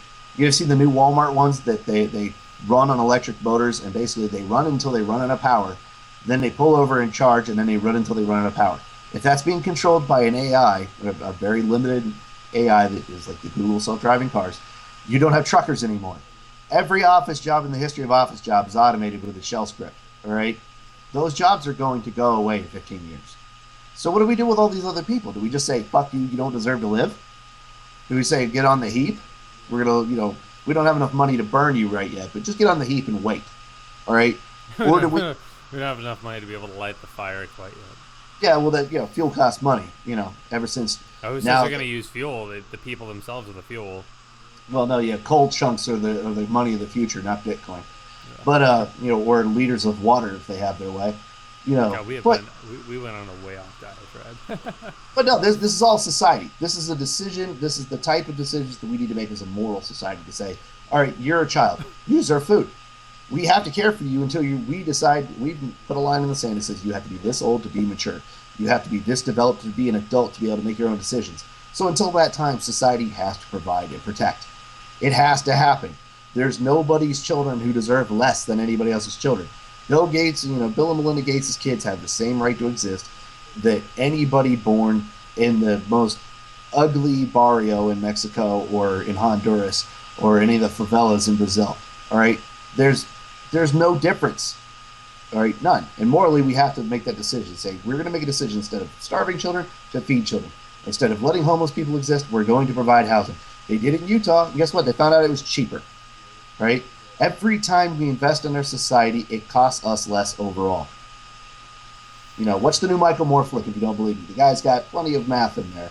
It's hard math, which is what guys like this are really scared of. Because hard math means that they have to look at only the facts. Oh, we should probably get back to him. We kind of went off on like a 45-minute or like a 30-minute diatribe there.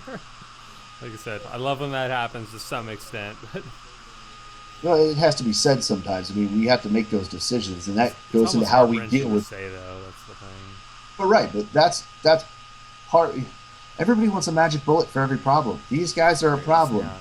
There is none. Poverty's a problem. Inequality is a problem. Feminism, why it needs to exist, is a problem. All right, the fact that racism, but everybody wants just one thing that you can do, and you can't. We're a society. Have you ever just pulled the fire station out of Sim City? Yeah. All right, what the hell happens? All your Sims go insane. All right, because you can't just change one thing and expect society to reorder itself immediately. There's an inertia to society. Yeah, it But, doesn't but that happen. inertia has to be in a positive direction if we're going to make any progress. Yeah, well, let's listen to how this guy's version of progress works.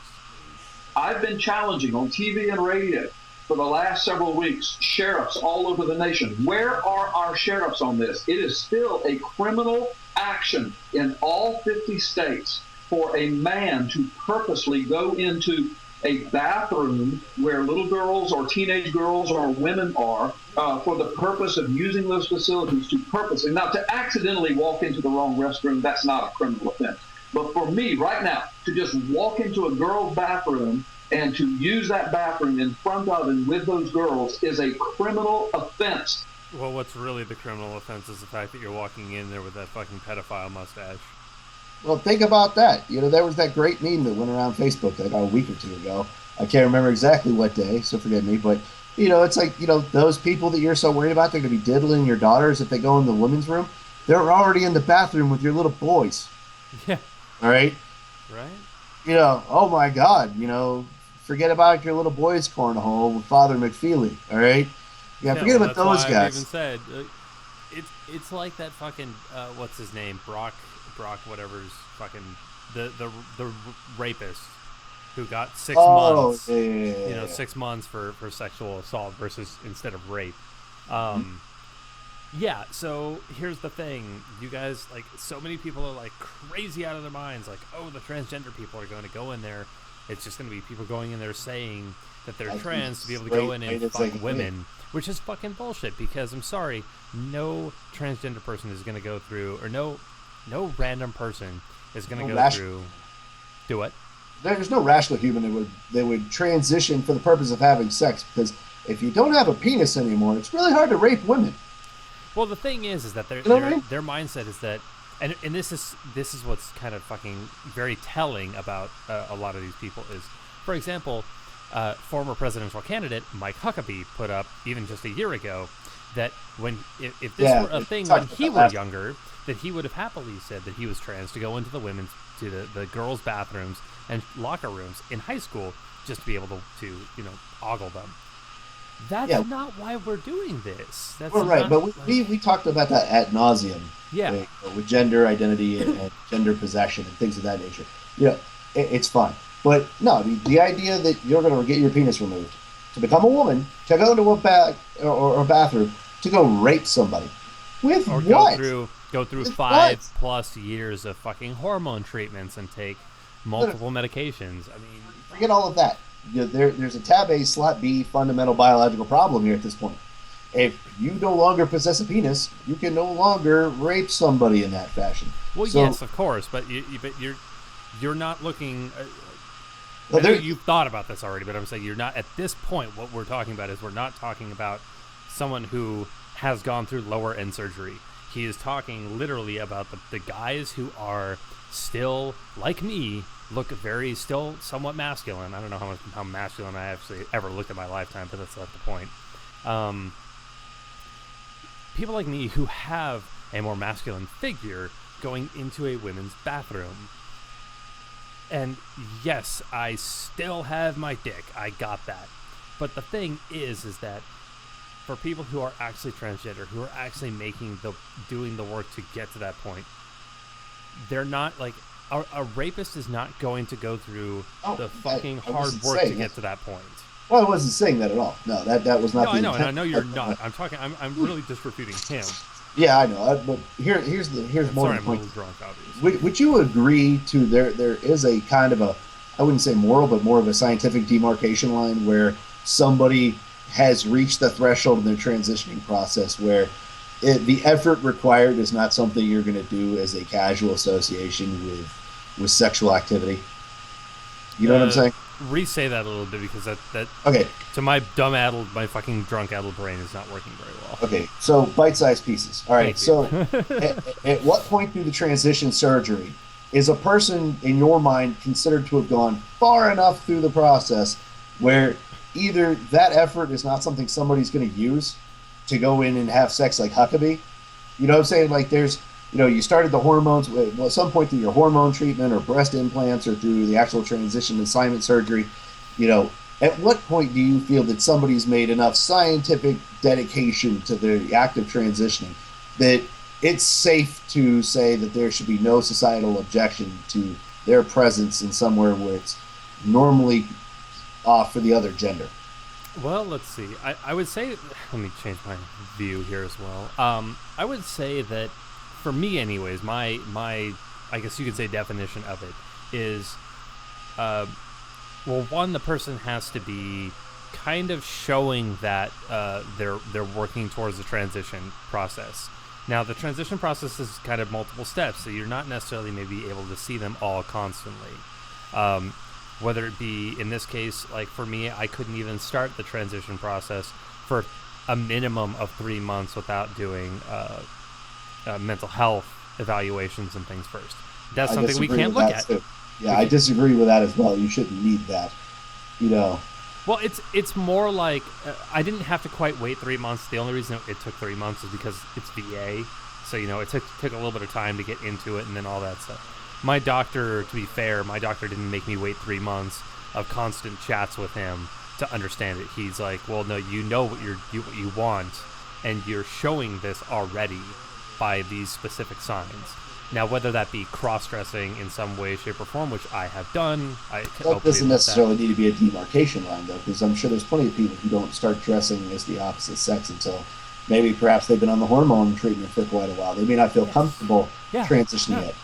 Exactly. But It's why. but that's to say, but that's the hard problem with trying to have a unified side of this to say, Well, there okay, is no hard demarcation line. You can't create Exactly. one because every single person's different. But there are What some would you say signs that help make it a little easier to Make it find a- out whether the person is actively working towards it or Right, is but just it's an saying it.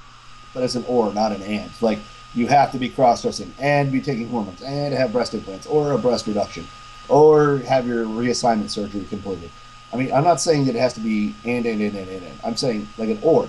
Like, like if you're going to grow your hair out to your waist, you could just be a metal guy, all right? Yeah, right. Exactly. But if you get breast implants and you're a man, or a breast reduction like a full mastectomy in a woman, and it's not for the necessity of cancer treatment, all right, then you're making a very concerted physical effort on your part that is, you're not going to do that casually. You can say, here's a line to say, if this person has done this, then you know what, they're a woman now, or they're a man now, all right? Regardless of what's going on in the downstairs in the joy department, or or what's going on in their dress or their manners of speech or their hormone therapy. But if they've gone through, at least some portion of that to say, wow, you really did go way along that trip, there has to be some sort of like natural lines that we could say that this shows commitment enough where it shouldn't even be a question anymore. Because yes, there's always going to be one asshole, but that one asshole should not fuck it over for the rest of you guys. But that's the problem, though, is that's not how they look at it. They look at that one asshole is the entire group.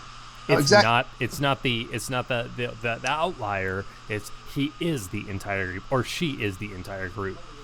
Well, hey, so how about you go to the next video? Could I just for a second go to the next video and play a little bit of it, or cut away to something you want to talk about for a couple of minutes? I do need to take a break for a moment. I'm sorry. Okay. Well, okay. You want to continue talking about this guy when you come back? Yeah. Just give me 3. But as I say, play the video for your audience. Well, you know what we'll do is I will go ahead and run our opening music for the break time. We will just go ahead and take a few-minute break. I will go and grab myself another drink and call it good.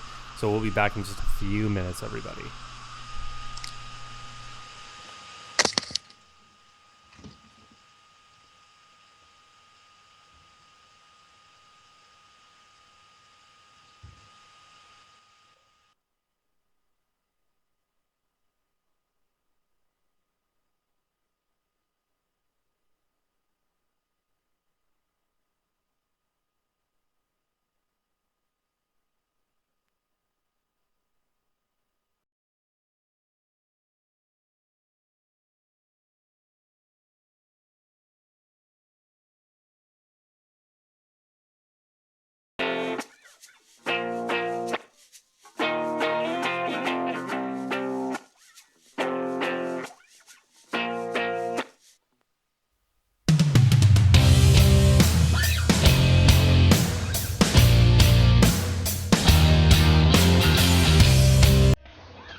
go.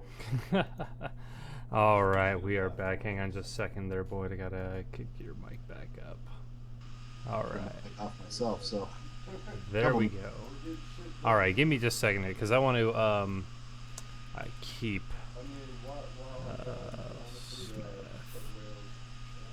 I have to look up in my old emails here this fucking music. that song, by the way, is called City by the Bay. It is done by a friend of mine from work. Very recently, unfortunately, kind of left the band, but was kind enough to allow me to use this as an opening song for both the podcast and for any other media uses. So, just in case anything comes up on the old music music net, I'll put that up there. As long as he doesn't have a commercial contract with it, it's his intellectual property, right? Yeah, all their stuff is done in a very small recording studio thing that they've got. It's not like a major record label or anything like that. So, well, what I'm saying is that he has the ability to dole out commercial and non-commercial IP rights to his property.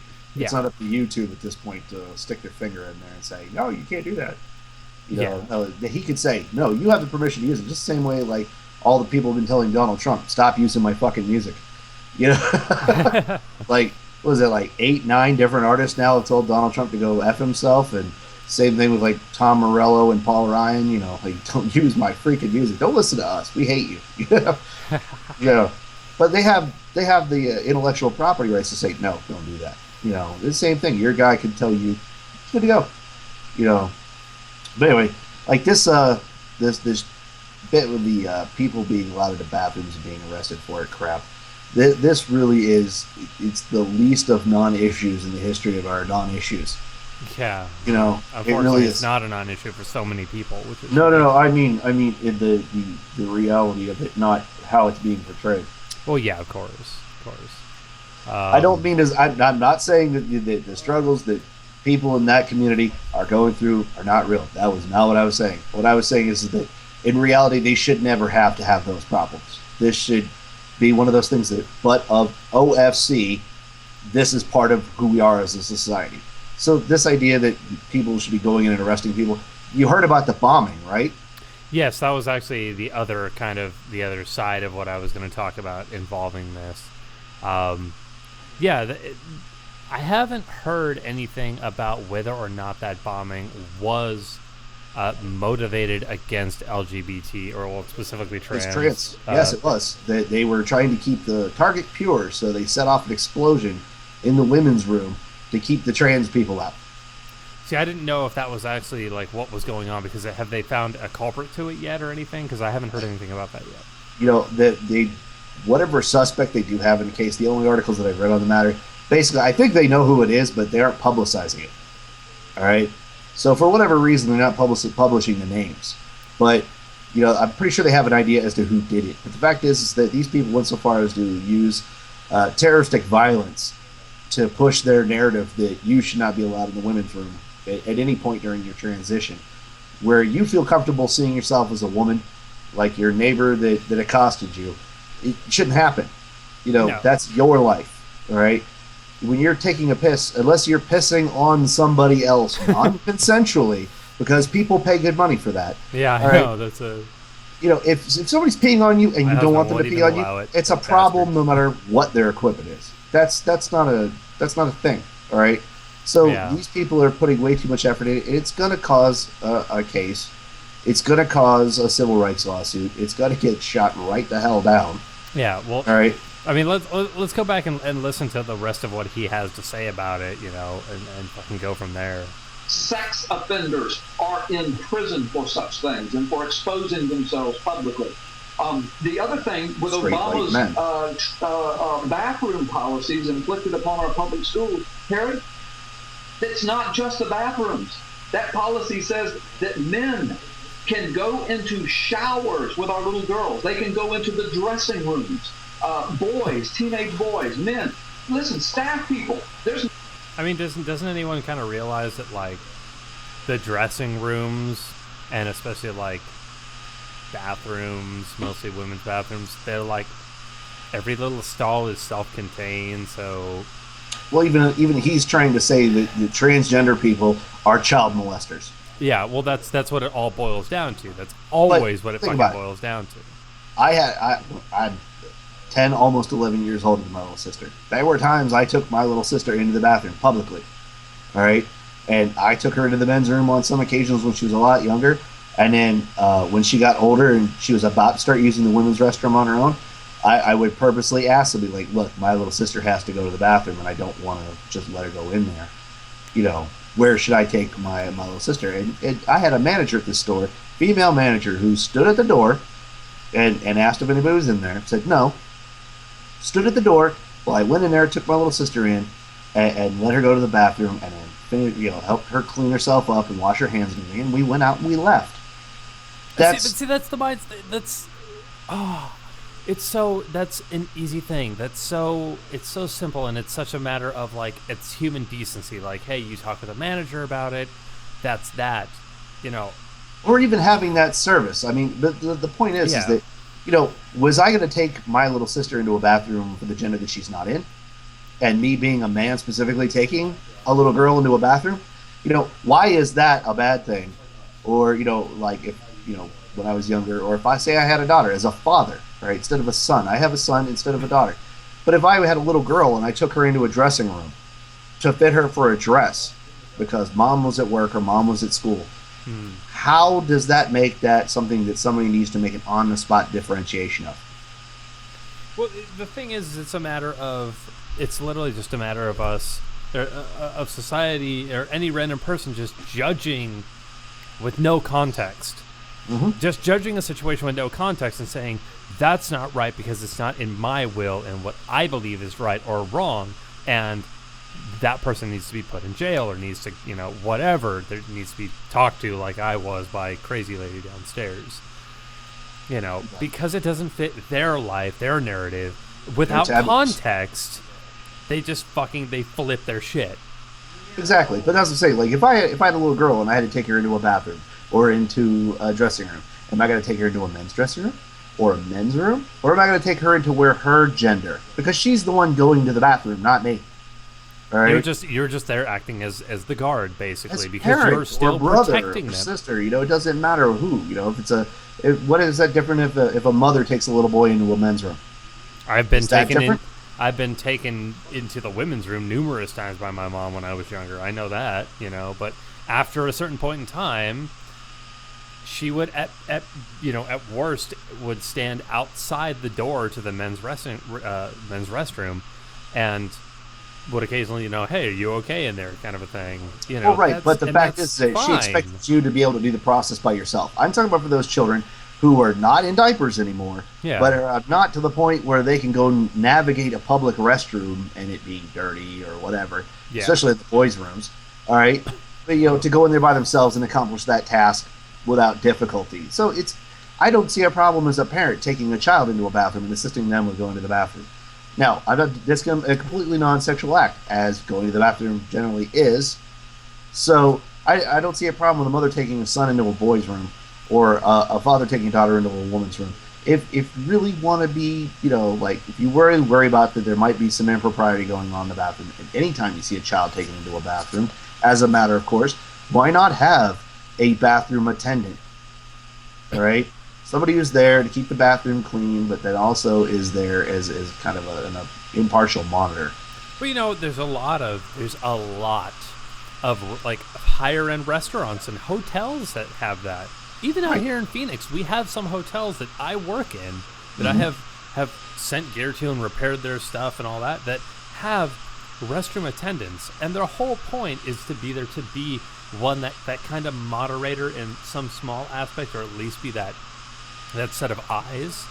Well, right. But their of course, their biggest job is to clean up and to help out the customers as needed. But whatever. Exactly. But that assistance to that customer is also, you can think of that as more of like a public customer assistance. Yeah. The idea that if you're doing something you shouldn't be doing in the bathroom, then somebody should know about it. All right. Yeah. And that means if you're going into the opposite bathroom and you're climbing over the top of the stall and looking in, somebody should know about it. It shouldn't be just that other person's word, or even especially if they can't have a word, like a small child who actually is being abused in that environment, in the dressing room or in a bathroom environment. Somebody should know about that. Nobody is saying that you shouldn't prevent child abuse, but there are more Republican congressmen that have been caught doing stupid shit in bathrooms than transvestites ever have. All right. In fact, Right. I've yet to I don't find even know if somebody. that's the correct terminology anymore, is it?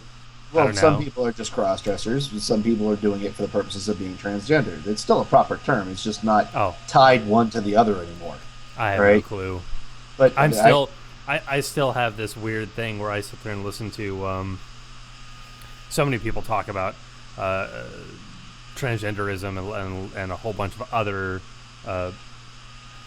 terms for what people identify themselves as. That I have problems trying to like differentiate what's what anymore. well, So, it doesn't even really, in my mind, need to be differentiated. But I do know people who cross dress for the act of cross dressing. yeah. Like I know both a woman and a man, both online, that one gender bends characters in either direction. They'll gender bend female characters to a male character, Hmm. as a woman or as a man, meaning that they, like I saw some dude who did a Faye Valentine. It was pretty convincing, you know. But that's the thing is, that is their decision to what they want to do. Yeah. But Yeah. but if you're doing something wrong in the bathroom, and I've never yet to have somebody come to me with a very concrete story saying that this person was a transgender individual who accosted somebody in a bathroom for the purpose of forcibly doing something to them. All right. I just never heard it. I've never had an example given to me. And even if it is, That's what I'm saying. That's the anecdotal. constant thing that we keep coming up with. It's like they're always a lot of the right wing religious bigots tend to sit there and yell and scream that you're not allowed to go in there because of you're a rapist or you wanted to go in there just to be a Show me sexual numbers. pervert. And show me numbers. there's not been a court case about this at all. Show me Right. show me one Numbers. fucking case, and I will concede that point that at least one Not even crazy entirely. person has done a Yeah. thing. Well, yeah, that point maybe, but not. We have numbers. We can count things. That's why we have fingers and toes. And yeah, I know for a lot of people they still have to use them. But the fact is, like, if you can't count a number higher than your finger, yeah, exactly. If you can't count higher than 21 and you're a white man and you're talking about transvestite attacks in the bathroom or transgender attacks in the bathroom or transgendered or gay men having improper relations with children, those statistics are to nothing. All right. But when In you talk comparison about to fucking like, hey, how many priests straight have white diddled man. children? No, straight white men. Straight white men are the highest problem that you have to worry about if you're a child that's likely to be molested or a person that's likely to be raped. You look for the straight white men. Those are the ones who are predominantly committing these acts and crimes. That, Yeah. you Well, know, I think it's also because they're the predominant numbers in general as well. Like it's right. But we you don't know. condone that behavior, whether the person's straight or transgender or no, gay. no, you don't condone that at all. Look, okay, so look here on the So there side should of be me playing devil's advocate against myself in this case. So Briggs is always saying that the one thing is he feels uncomfortable with having trans people going into the bathroom they feel most comfortable with because, like, he has a little daughter. Now, he has multiple trans friends, me, Sarah, who was with us last time, and a few other people. Now, his statement is if he knows and can see that these people are actively working towards the transition, then it's a lot less of a thing for him. But at the same time, he's concerned about the protection of his daughter, and I fully agree and I fully understand that. Right, but For- you're not on going my in there part- for an intimate reason, though. You would never go into a public restroom with his daughter for intimate reasons. Yes. All right. Yes, we but- would still both agree that intimate acts with a child is improper no matter the context. So again, bathroom attendant. If Yes. somebody's trying to molest a child, they're going to be making noise. They're going to be fighting. They're going to be, there's going to be some way of acknowledging that act is happening, and it's improper no matter who's doing it. If he was abusing his daughter in that fashion in a public bathroom, no matter which bathroom we're talking about at that point, it would be improper, and you would hope somebody would step in to protect his daughter. Yes. Not him, his daughter. But in me playing my like devil's advocate against myself in this case, there's one thing that I know that on my side, being a trans person, I have to take some accountability for in the aspect of I have already been using the men's bathroom for nearly 30 years of my life. I can, without a problem, feel free to step still into the men's bathroom, a place that I have been hundreds of thousands of times throughout my life already, and not make a scene. Yes, I identify as more as a woman, and I agree that I would love to be able to freely go into these bathrooms without having a problem. Go in, use it, wash up, and leave. But I know that on my side, I can take my own little bit of responsibility to stop some of the insanity that comes from all of this, and use the restroom that I'm used to until a point where I start exhibiting more of the feminine aspects, a little bit more of a facial structure change thanks to the hormones, and things like that, where I know that I can, I look like I'm passing a little bit more. Well, see, I don't even necessarily... See, that's the point. That's why I hate the fact that they take this ultimatum position. Is that I'm going to play the Angel's Advocate, since you're playing the devil. I'll play good cop on this one and say, okay, well, what about the consideration of your safety in a men's room? Yes, you have gone to the men's room for 30 years, but at some point through your transitional process, you are no longer going to feel comfortable with the identity that you're going in there as. And now, if you, as rightly so, that women statistically need to worry about being attacked by men, and specifically straight white men that are likely to be inhabiting a men's room, and you go in there being an effeminate person or with female traits or even fully transitioned at that point, isn't there have to be a consideration, a societal consideration that says your safety about not feeling like you're having to sexualize yourself in a men's room environment needs to take precedence? I've had to look at that too, and I've thought about that really hard. And for me, it's like I'm this type of person where I can't lock things down. I refuse to because I know they change so much. And for me, it's a matter of, I know that when I get to a point where I do start feeling really uncomfortable in the men's bathroom, I'm going to do one of two things. I am going to look for if the particular establishment that I'm in has a neutral bathroom or a family bathroom, I will use that. But in the places where that isn't an option at all, which is the majority of buildings, right, at that point, yeah, it's going to be that kind of hard... it's like that hard knock choice of like, okay, left or right, I have to make the decision now. And do I go in there go into the men's bathroom hoping that I don't get some insane redneck, for example, like the fucking crazy lady downstairs, but in male form, yelling, screaming, and attacking me, like physically attacking me, in a closed versus going space into with no surveillance, is my point. Yeah, versus going into the women's side where it's like, oh my God, I could, if I go into there, then it becomes a potential for, a lawsuit for some stupid thing because, yes, I'm going into the women's bathroom as still kind of looking like a male, and I understand. It's so hard. It's such a fucking it's a mind fuck for me in every way, shape, and form because... Maybe I overanalyze everything. No, it's are you right-handed or left-handed? Right.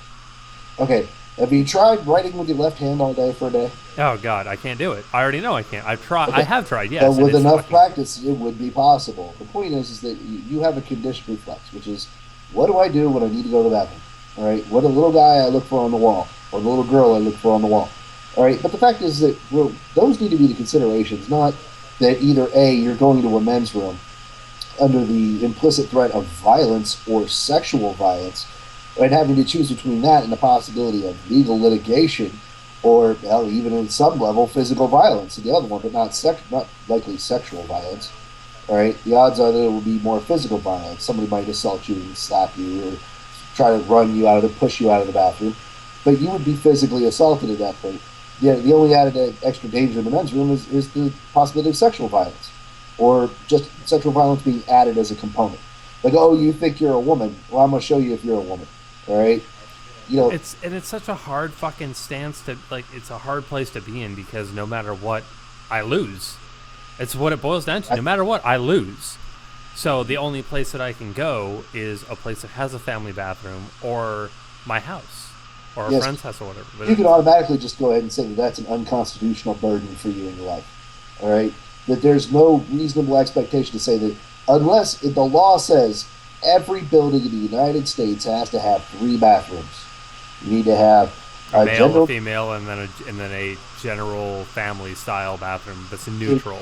Exactly. I mean, even call it a family bathroom where mom, dads can take their kids in, depending not. You don't have to worry about which gender the kids are because that's the environment for it.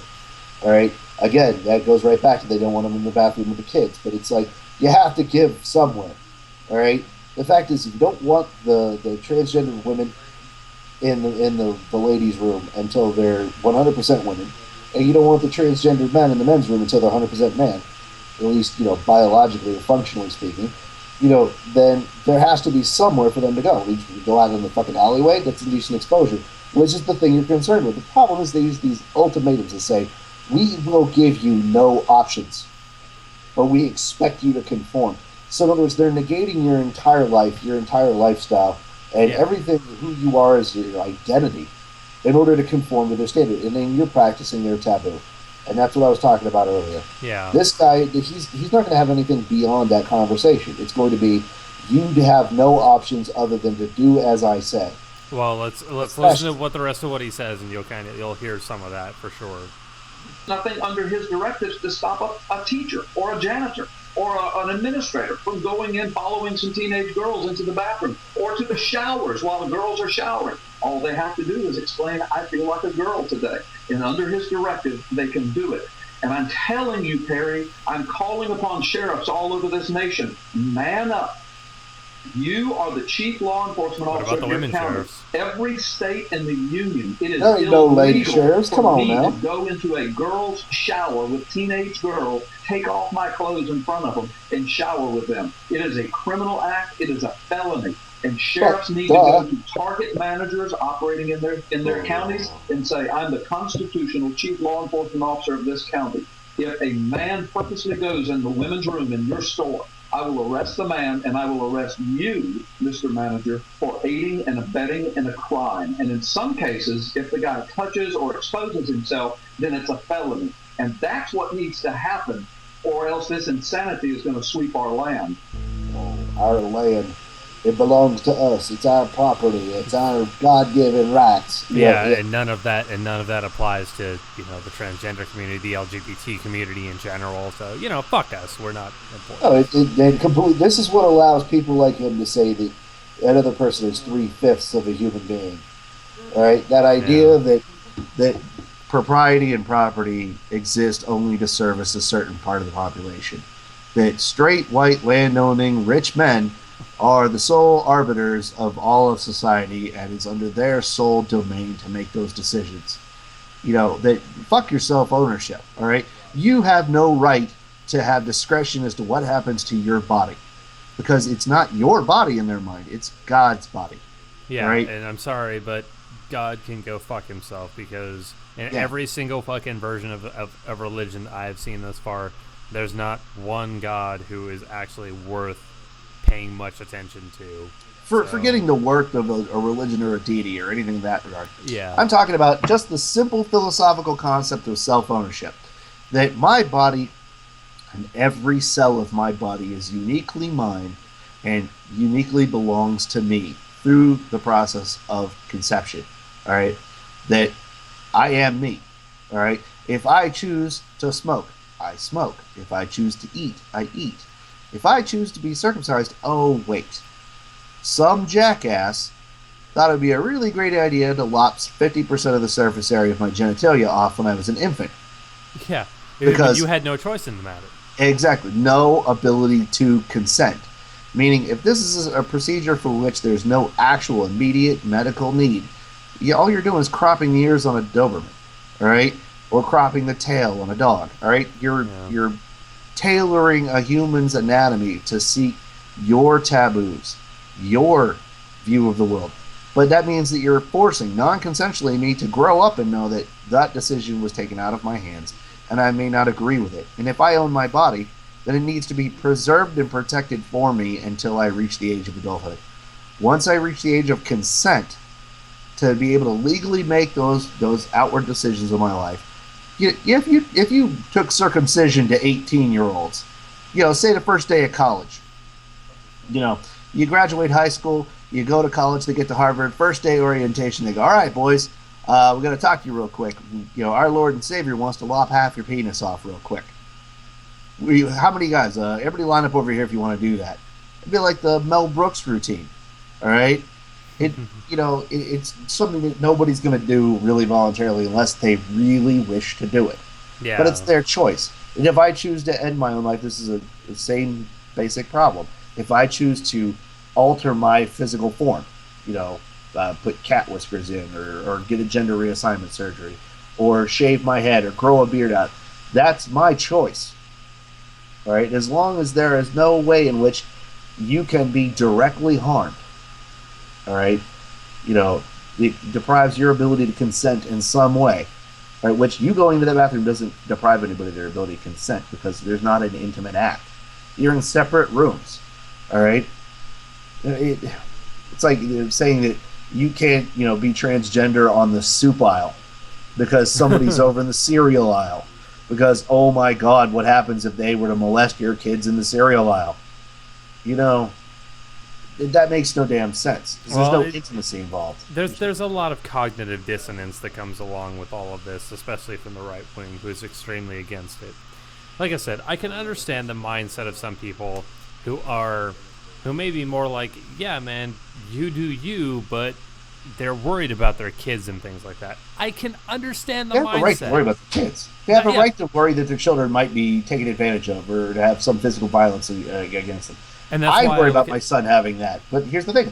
I'm going to be looking at Billy Bob there with his little Chester stash long before I look at you as a possible vector of concern for touching my son. Now, does that come because you know me, or is that just because of the fact that as a regular person who's going about their daily life, you don't suspect me for anything like that? No, numbers. That we have the ability to count things. Johnny has 5 apples. If you take away 2, this many people get raped in a men's room at Target. All right? It may not be common core quite yet. Works. Right, but it may not be common core quite yet.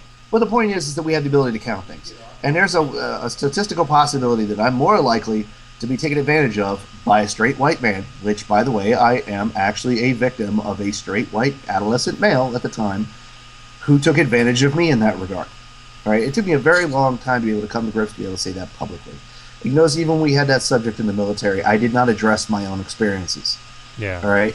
And we had that opportunity, and it was uncomfortable for me in that professional environment. But in this setting, I can say that yes, I was taken advantage of. But it sure as hell wasn't a transvestite. The person wasn't gay. All right? My sexuality being what it was, I didn't know my ass from a hole in the ground, quite literally. And, I didn't know what I was getting myself involved in because I was immature. And I was taken advantage of, and I did not have the proper aid of consent. All right? That makes it a problem. But it wasn't done to me by any of these groups that are constantly demonized and saying that they're the group. And hell, even one of the groups that's accused of that is the group that I'm in. All right? And there's people out there that say I'm not fit to be a father, or I'm not fit to be a husband because of who I am. All right? Which is just patently wrong. Or that even because I'm an atheist. For any of those considerations in my life, that that's other people send you to hell me, faster than anything else. I'll have seniority. I'll be the one with the whip. But oh, whip me so good when I'm there. There you go. It's like I'll be the one putting the coconut and pineapples in reverse up Mitt Romney's ass when he gets down there. Him and his magic underwear. But no, these guys. Is that going to go for Glenn Beck too? Anybody really? But that's. I'm being told in my life, and I know now that you're going into this process, you're being told this by some people, not addressed maybe even specifically to you, but more in a broad context like these laws, to say that your life is less valuable, it's worthy of contempt, of disrespect and distrust and suspicion, and well, to be fair, like long before I ever did this, that's how I've always felt. That's how I've always been. So it's kind of not really a new thing. It's just now I have to kind of look out for certain people's actions in a different way than before. Yes, but you have to be on the guard for violence in your life that otherwise you ought not be exposed to. Yeah, but I've always been that. Just saying. Right, well, okay. But no, I know it's not right. I'm not saying it's right. If I put on a wig, what it is. If I put on a wig and I go into a woman's room, all right, with a 5 o'clock shadow. I see you in a wig. All right. that's the thing. If I do that, then automatically there's something they need to be suspicious of. Yeah. All right. Yeah. That's something you don't have to worry about. Me looking at cis male going into a men's room, nobody gives me a second look. I'm just another asshole white guy in the bathroom, and they make sure to stand 2 urinals away like every other guy. All right. But if I go in there with a wig and a dress on, they're going to stand 8 urinals away. All right. That's a very. Or they're just going to come over there and punch you in the back of the head. Well, right, or violence. It's either complete avoidance, or like, oh god, do the U-turn and get the hell out of there, or they're gonna, do a double take at the plate on the door and look at me. All right, those are considerations you don't have to worry about if you're cis. All right, but you shouldn't have to. All right, but the fact is, we have numbers. We can quantify these things. The people that I would worry about raping me are not you. They're not, people who look like Ellen DeGeneres. All right. Janine Garofalo maybe, but that seems to be the type of girl she is. But, they've reached their own. But the point is that I'm expecting physical violence, I'm expecting disparagement, I'm expecting to be avoided, to be mistreated by people that are the ones complaining about our presence in society. All right? And that's the problem. Is they're not complaining about the actions, because child molestation is wrong no matter who does it. But the simple act of being who you are, they believe that is wrong and worthy of being negated. That's the problem. Yeah. I'm going to go ahead and kick on the next video, and I'm going to step away for just a brief moment. You'll have fun with this guy. He is all about Donald Trump. This is Wild Bill for America.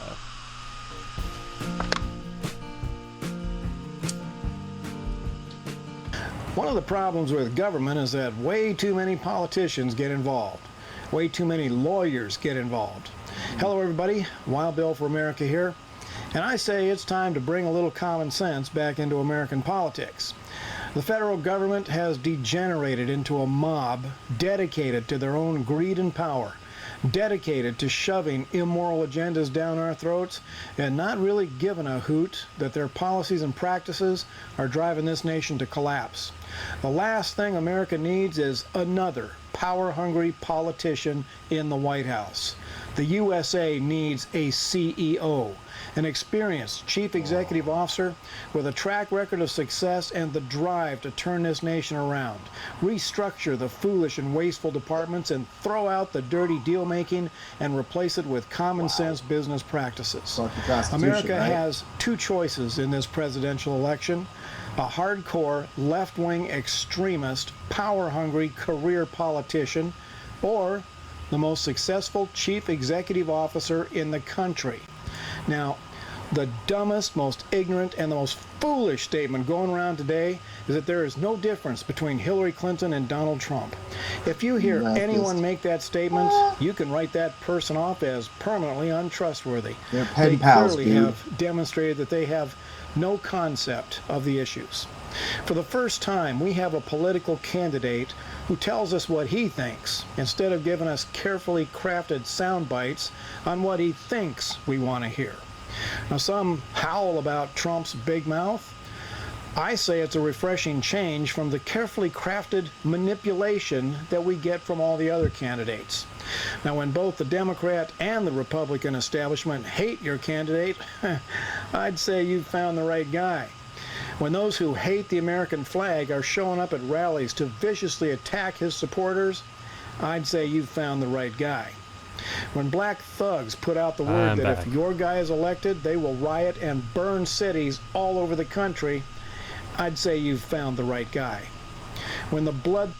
Sorry, I have to pause this guy. Yeah, I was expecting you to have done that beforehand. No, I wanted to wait till you got back to address it, but, you just let it run at the mouth for a little while. All right? This guy has not said a true statement yet. All right? Again, we have numbers. We have these little things that almost everybody has now. Has cameras in all of them. We have video evidence of this shit. We can look up things. This is the 21st century. This isn't back, in the Nina and Pinta. You don't have to wait 8 months for a reply on his work history. We know Donald Trump he's not even a billionaire now. They figured that out, that he's taking a tax credit that's reserved for people who have less than $1 billion. All right?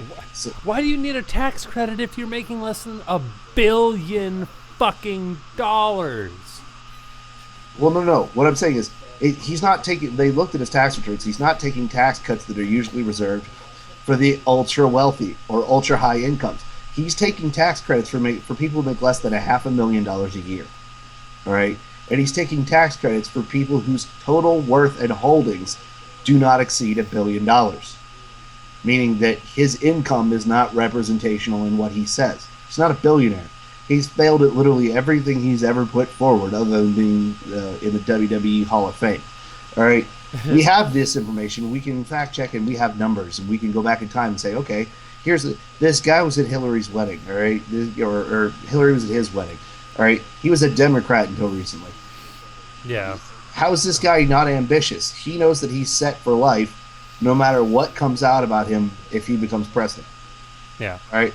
He's got Secret Service for the rest of his life. He could say the White House by Trump. He can put a gold-plated dildo on the Oval Office. I mean, he can do whatever the hell he wants. Oh my God! If he did that, I would just laugh my ass off. Let's be like, well, I'm not gonna say that people voted for the right guy. They definitely voted for the most comedic guy. Well, not President Camacho, but oh my God! Oh, Beef, no, watch that movie again. He's like President Beef Supreme. All right. He's not even like Camacho. At least had a couple of brain cells rubbing together. Like, shit, I need to find a smart guy because I can't figure this shit out. Trump was like, I got it all figured out. He's more like President Beef Supreme, really.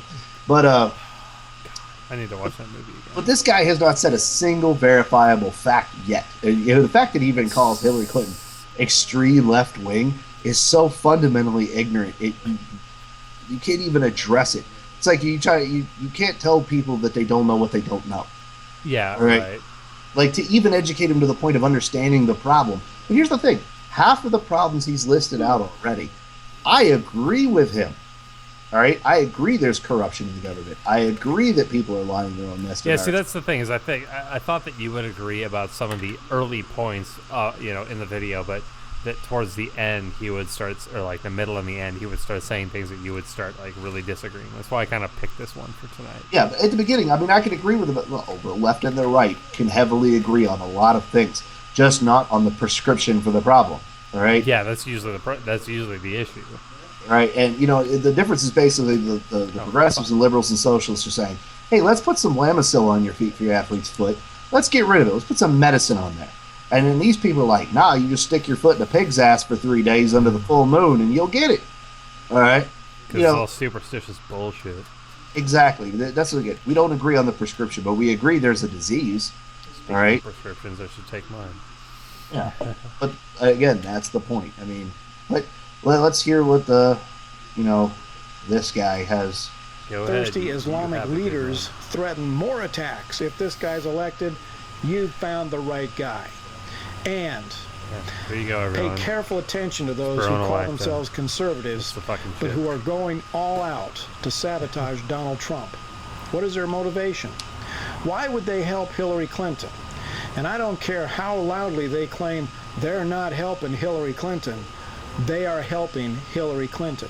I agree with that too. Some of the hardcore anti-Trump folk claim that it's their Christian duty to stop Trump because he's on the wrong side of the abortion question. Yes, he is. Guy's a New Yorker. But he is on the right side of other important issues. Now, isn't that the guy that said that he would agree with punishing women for getting an abortion? I believe Donald Trump at an actual televised campaign appearance on news. I'm not sure. I'll go with it. But that's the thing. Like, if my memory serves correctly, Donald Trump said that he would not have a problem punishing women for getting an abortion. You can't get much more right wing than that. Right? I was gonna say you can't. And on top of that, then you also have to be fucking. I don't even understand how you can go how that can work. Like, the Supreme Court has already said that. That there can be no legal repercussions against this. And they have no plan, legally speaking. That's why we have trap laws. It's like everything else. They use other means to achieve their goals because they've been told, no, legally, you cannot do these things. That's not allowed. You can't punish women. So what do? They go after the clinics. Say, well, if they can't get an abortion, then they just won't get an abortion. So they go through and they say, okay, now, this one clinic I was watching a clip on, they had to move 4 damn times. And they had to have admitting rights in the hospital. And they had to have a doctor on staff with admitting the rights. and the hallways had to be a certain width to meet ADA and hospital guidelines. You know, things that are beyond onerous for a procedure that is really no different than a actually probably less invasive than a colonoscopy. And I think the danger on that bears that out, that you're more likely to die from a colonoscopy than you ever are from an abortion. So that they try to use other laws to get their way. All right. But here's the thing. But that's not even the point. The point is, this guy, Donald Trump, has said that he's down with criminalizing abortion users for whatever reason, punishing the mother for having an abortion. All right. Even if it was a potential cost of her life, or it was because of a rape, or because of incest, or because of Father McFeely.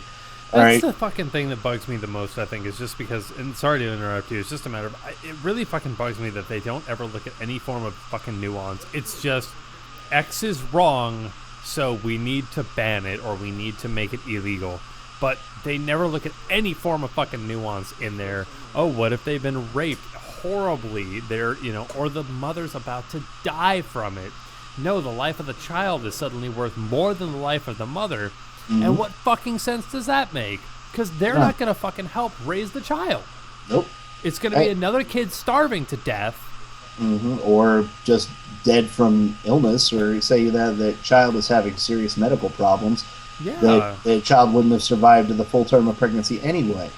All right. But that, again, none of those considerations really matter. But the fact is that this is the perception in the right wing of the Republican Party now. The fundamentalist extremists, the Christian extremists, that the person who said they would jail mothers is a lefty from New York.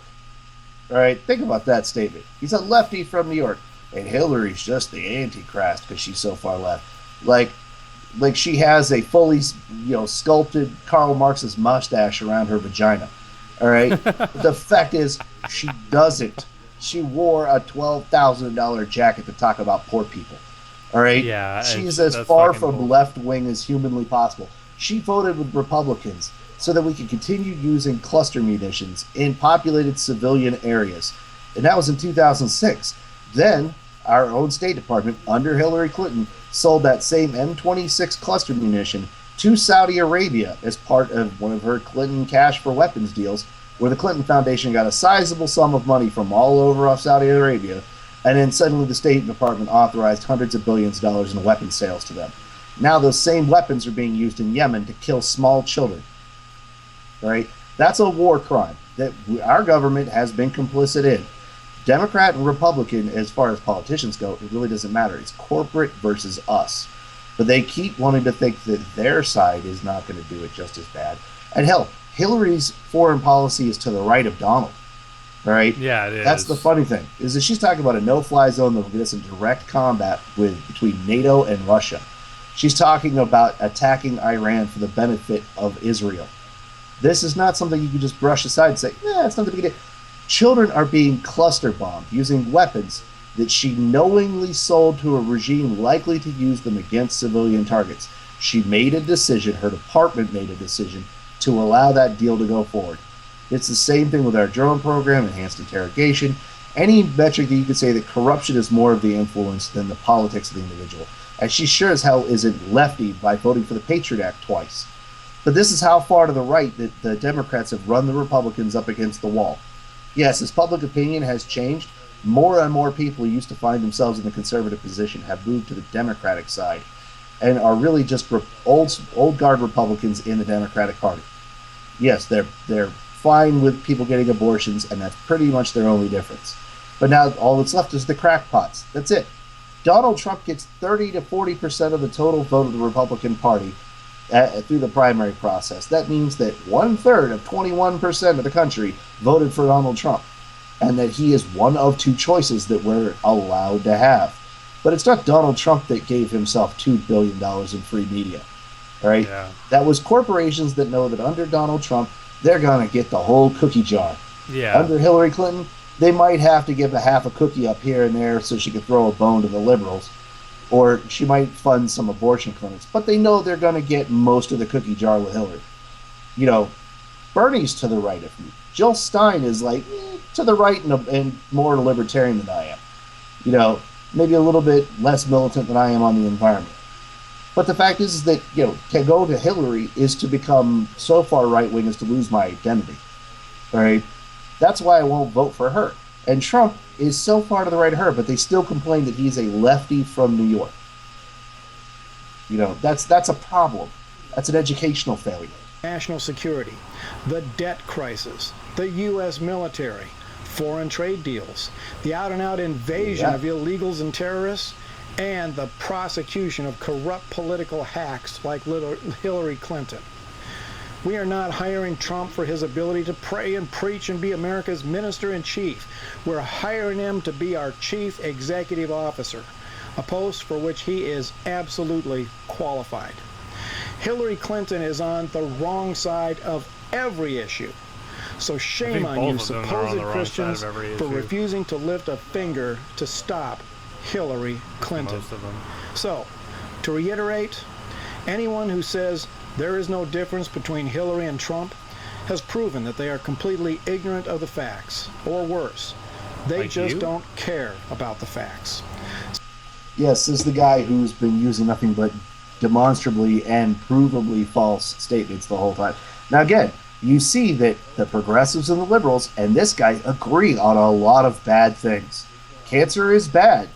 Children getting diddled is bad. We agree on those things, all right? And political corruption and problems with voting definitely are bad, but the solutions are always different. But this person is going to say that Trump is maybe not quite right enough, but we don't want a religious guy. Now, here's the thing. There's a large section of the Republican Party who really do think that the end of the world is Tuesday, and they want somebody up there who's going to be reading from the Bible and singing old-time hymnals on the radio. Wait. Right. Is there another? Was that just an allegory like an allegory for what you're talking about, or is that is there another? No, that was Ted Cruz. Ted Cruz. This upcoming literally. Tuesday, because I thought there was one like a week or two ago that was supposed to have happened too. Well, no, what I'm saying is that End of the world. Well, yeah, there was that, but I'm saying there's one every 3 weeks. There's always a nutbag saying it's Tuesday, and it's not. But It's Tuesday. yeah, but here's the thing. Ted Cruz is that guy, and he had a lot of support. Not enough to keep hold of the nomination, especially not with Rubio and 15 other fucking people running alongside him. They couldn't get enough of a coalition together to run Trump off of the ticket. That was their fault. The Republican Party decided to let it be a fucking WWE cage match, and, well, the guy who's in the WWE Hall of Fame was the one that won. Go figure, right? Like, he wouldn't have been in that exact scenario before. Yeah. Smack-talking other people on television to win. That's kind of fake wrestling, isn't it? But, but that's the thing, is that this guy, he and I would agree on, I'd say about 70% of the things that are fundamentally wrong with society, but not why and who's the responsible party or how to address it.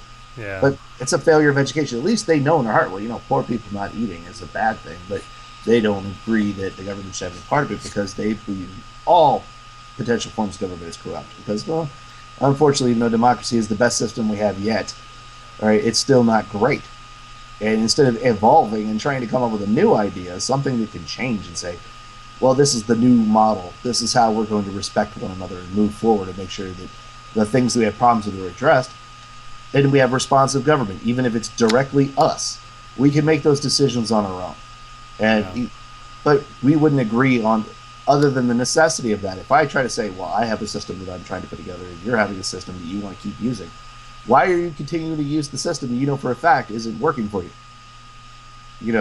Because we're fucking stupid. That's how we work. But the progressives are no different. I mean, at least the pseudo-progressives. Yeah. The neoliberals, the types that are the Hillary Clinton people that exist outside of a diabolic machine, they actually look at that and say, you got to vote blue. You got to vote blue. It's like, I've been independent my entire life. Why the fuck would I vote for Hillary Clinton?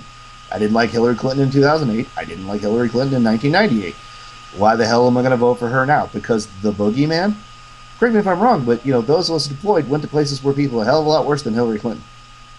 All right, who were actively trying directly to bring about the end of your life. All right, why the fuck would Donald Trump scare me?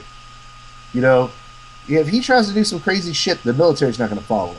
If he tries to impose martial law, the military's not going to follow him. Well, yeah, because there's this awesome little thing that most people don't understand about military doctrine. It says that unlawful orders do not have to be followed. In fact, it's your legal responsibility not to follow them. Yeah. It's not that it's not to be followed. That you shouldn't follow them. No, it's you have a legal mandate to You not. have a moral, legal mandate to say no and fuck you and you're under arrest, you crazy asshole. Yeah. And we've had problems like that with our drone program, enhanced interrogation, that euphemistic bullshit for torture. Our government has violated that. And that means that it's not like a building somewhere raped a guy in Abu Ghraib. A person somewhere was tasked with the job of holding prisoners or prosecuting a war, and it was their moral responsibility not to do the things that they did. And the people who actually carried them out had a moral responsibility to say no, and they didn't. That was a failure, and we have to acknowledge that failure. But it's not because government as a whole was out to rape Iraqi men with electrical wires. It's because a handful of people screwed up, but the rest of us are responsible for it because we didn't say no. The fact that there's not still marches in the streets to turn the drone program off. 90% innocent civilian casualties. That is not justice. That's right? fucking terrible if you really think about that. Like, there was a the guy. big thing that bothers me is the fact that, sorry, I know I might be overriding you a little bit here. Sorry. Go ahead. The big thing that bothers me is I've heard this even from my own family members, from my own dad, to be fair, who's used the old euphemism of just nuke the entire Middle East and turn the entire place to glass. And I'm like, no, like, that shows that your belief in life doesn't put any value on humans at all. And it's so sad to see. Like, it's why so would you give a shit up. Why would you give a shit about somebody's 10 years worth of life in the Middle East when they have everlasting life, whether it be good or bad, to look forward to? Well, that's There's the no point. premium. There's no premium on that life, and it's not their kids. All right, American cluster bombs are tearing the limbs off of small children in 31 countries right now. Yeah. And the fact is that the American people, by not standing up and saying something, and I had to fight a guy online about that the other day. So he's like, "Well, you're self-righteous about this." I'm like, excuse me, but not wishing the political and military will of my nation to be used to maim small children is self-righteousness? So you're saying you're pro-child murder?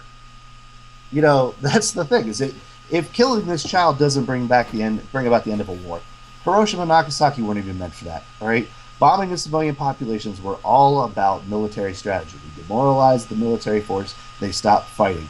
It's not because the fucking toddlers in Dresden, Germany, posed a real problem to the Allies. All right. It's because they wanted the Germans to know that we were just going to destroy them. We were going to obliterate them and remove them from existence, so as to make them capitulate. And it worked. We bombed their civilian populations into oblivion. We leveled all of Europe. We leveled most of Japan. And it didn't have any effect on the outcome of the war. It just demoralized people and destroyed innocent lives. That's it. But we don't stand up for that. We're saying it's okay with us that happens. And it's not okay with me. It shouldn't be okay with you, and it shouldn't be okay to Cowboy here.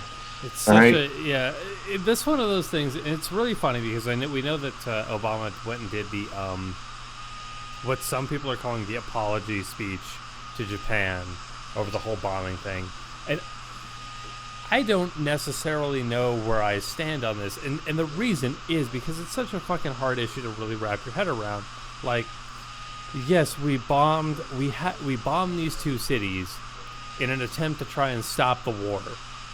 No, was it the we didn't. best? No, we didn't. We bombed those retaliation. two cities. Sorry, it should be. It No, just is not even that. It was a dick-sizing contest with Russia. That's the whole point of that.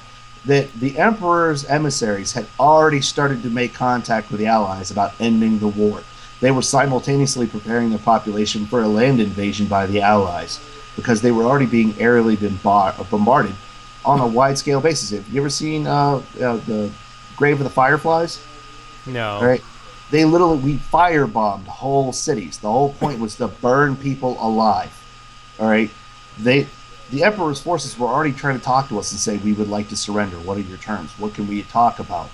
And then Russia decided that, they'd already peeled Germany's ass a new one on the other side, but they wanted to go into Japan. And the United States has staked a claim. We called dibs on Japan. And so our government used those bombings as a method of saying, don't try it, Russia. This is ours. All right? You go no further. We don't want you going any further. It had nothing to do with Japan. So tens of thousands of innocent people's lives were ended by a decision made to dick size with Russia. That's it. That's the whole purpose. And if that isn't the definition, the dictionary definition of an immoral act that should be avoided by our government and acknowledged. And yet Obama didn't apologize. He should have. He should have said that you could look at the records. If I'm looking at the records of my office, looking at the briefings and the things that were said at the time, most of the people involved in the nuclear weapons program in the United States were against their use. They said it was an because obscene act. They're like, this is an insane, crazy act to ever use this against humans, because it's such an amazing power, that the ability of splitting the single atom, causing the cascade and the amassed amount of destruction from something so small, and salting the earth. Yeah, that's the thing. And salting the earth afterwards, because how long is it until Chernobyl's livable? Like 25,000 years. Yeah, all right? Something like that. So until the end of more time than we'll ever care to think about, Chernobyl, that whole area is completely destroyed by radiation. That this is what we did. We not only killed the people, but we destroyed their land and salted the earth, all in one go. That is a power that up until the moment the first bomb went off, the first Trinity test happened, that only God in the Bible had access to. All right? When the word biblical gets thrown around, whether or not you believe in the Bible, you should know that's something beyond the normal modern, mortal conception of humans. All right? Yeah. But we inflicted that on purpose, and it did not hasten the end of the war. It did not alleviate suffering. It was a dick-sizing contest. I honestly hope Truman would have just pulled out a damn ruler and measured. All right? And, I'm pretty sure he probably would have won. Not to be stereotypical or anything. But let's throw it out there. That idea that, why did the hell was it our leaders in a ring fist fighting each other? That you'd have President Brock Lesnar, and that's a whole other problem. But, these guys, they didn't do this for a moral reason. They didn't end suffering. They chose to take life. And we have to acknowledge that was an incorrect decision then. It's an incorrect decision now. It's an amoral decision. We should acknowledge that, and we should make an acknowledgement that includes an apology. Say, those people who came before us, who we had no ability to consent to their action. I wasn't alive then. You weren't alive then. You could not have consented to the bombing of Hiroshima. But where we live, the society that we participate in, is that same system. So that same system has to be able to apologize. He should have. And say, this is a promise. We are not going to do this to people again. And we're going to work tirelessly to make sure nobody else does it either. All right? This is our sin and our penance, if you want to use that parlance. Our penance is to be the gatekeeper, to say, no, this is not going to happen again. It's our job to be a guardian of that and say, we made that mistake, so forever it's our job to make sure it doesn't happen. Yeah. That would be appropriate. Not to punish those of us who grew up after the deployment of those weapons, but to hold that standard going forward, to say, no, we don't want that type of suffering. And these are not the type of guys who do that. They want to bomb the earth and turn it into glass and kill everybody. But, it's not them pushing the button. It's the bit from The Dark Knight. Joker hands them the little thing and says, this one blows up the other ship. And what happened? Nobody wanted to do it. Nobody wanted to be the guy to do it. A lot of them were perfectly fine with the act, but they weren't fine with pulling the trigger. Yeah. But that's the way, as a society, we need to treat all of these things, the nuclear weapons and the environment and how we treat each other. You're pulling the trigger. It's not, some other guy, some other place that you don't know that is pulling the trigger. It's you. You made the decision to elect the people willing to use that force. Those people willing to use that force, and they did so, and any result that happens with that is your responsibility. And you have a responsibility to change that. So, anyway, end of rant. Yeah. Well, I think that given the fact that it is 10:30 here, we've been going for about 2.5 hours now. Probably a good time. We'll probably end up having to cut this off. That way it's not too crazy for people to sit here and rewatch later on.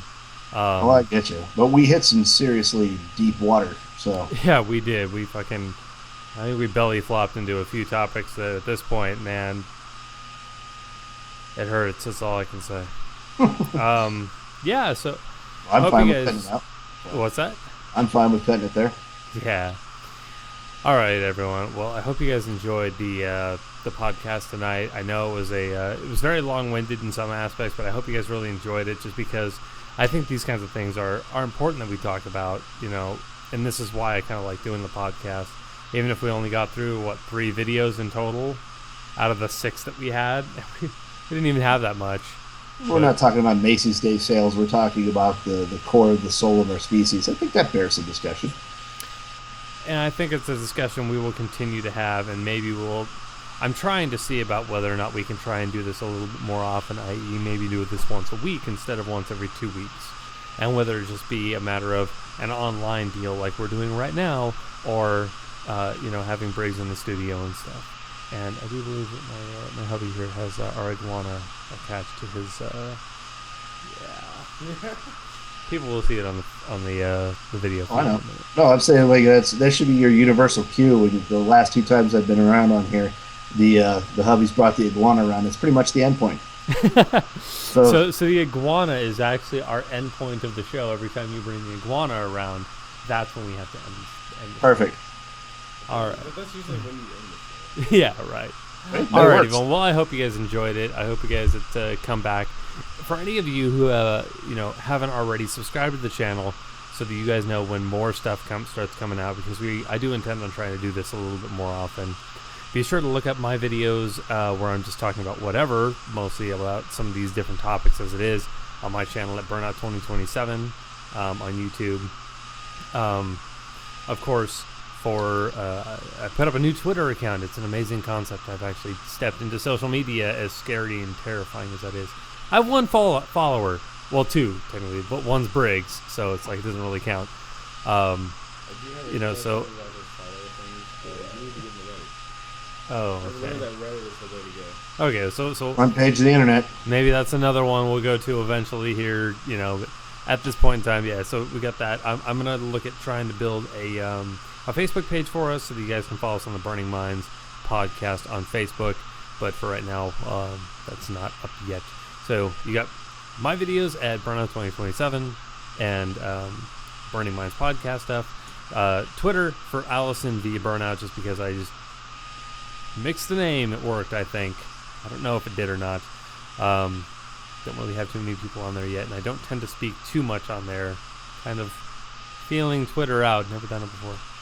But anyways, I hope you guys enjoyed. If you haven't already, subscribe to the channel, leave likes, and of course comments on the channel if you have anything that you want to talk to us about. Video responses are very much welcome, and if we get a bunch of them, I will certainly dedicate an episode just to talking about those things. So, all right, everyone, have a good night.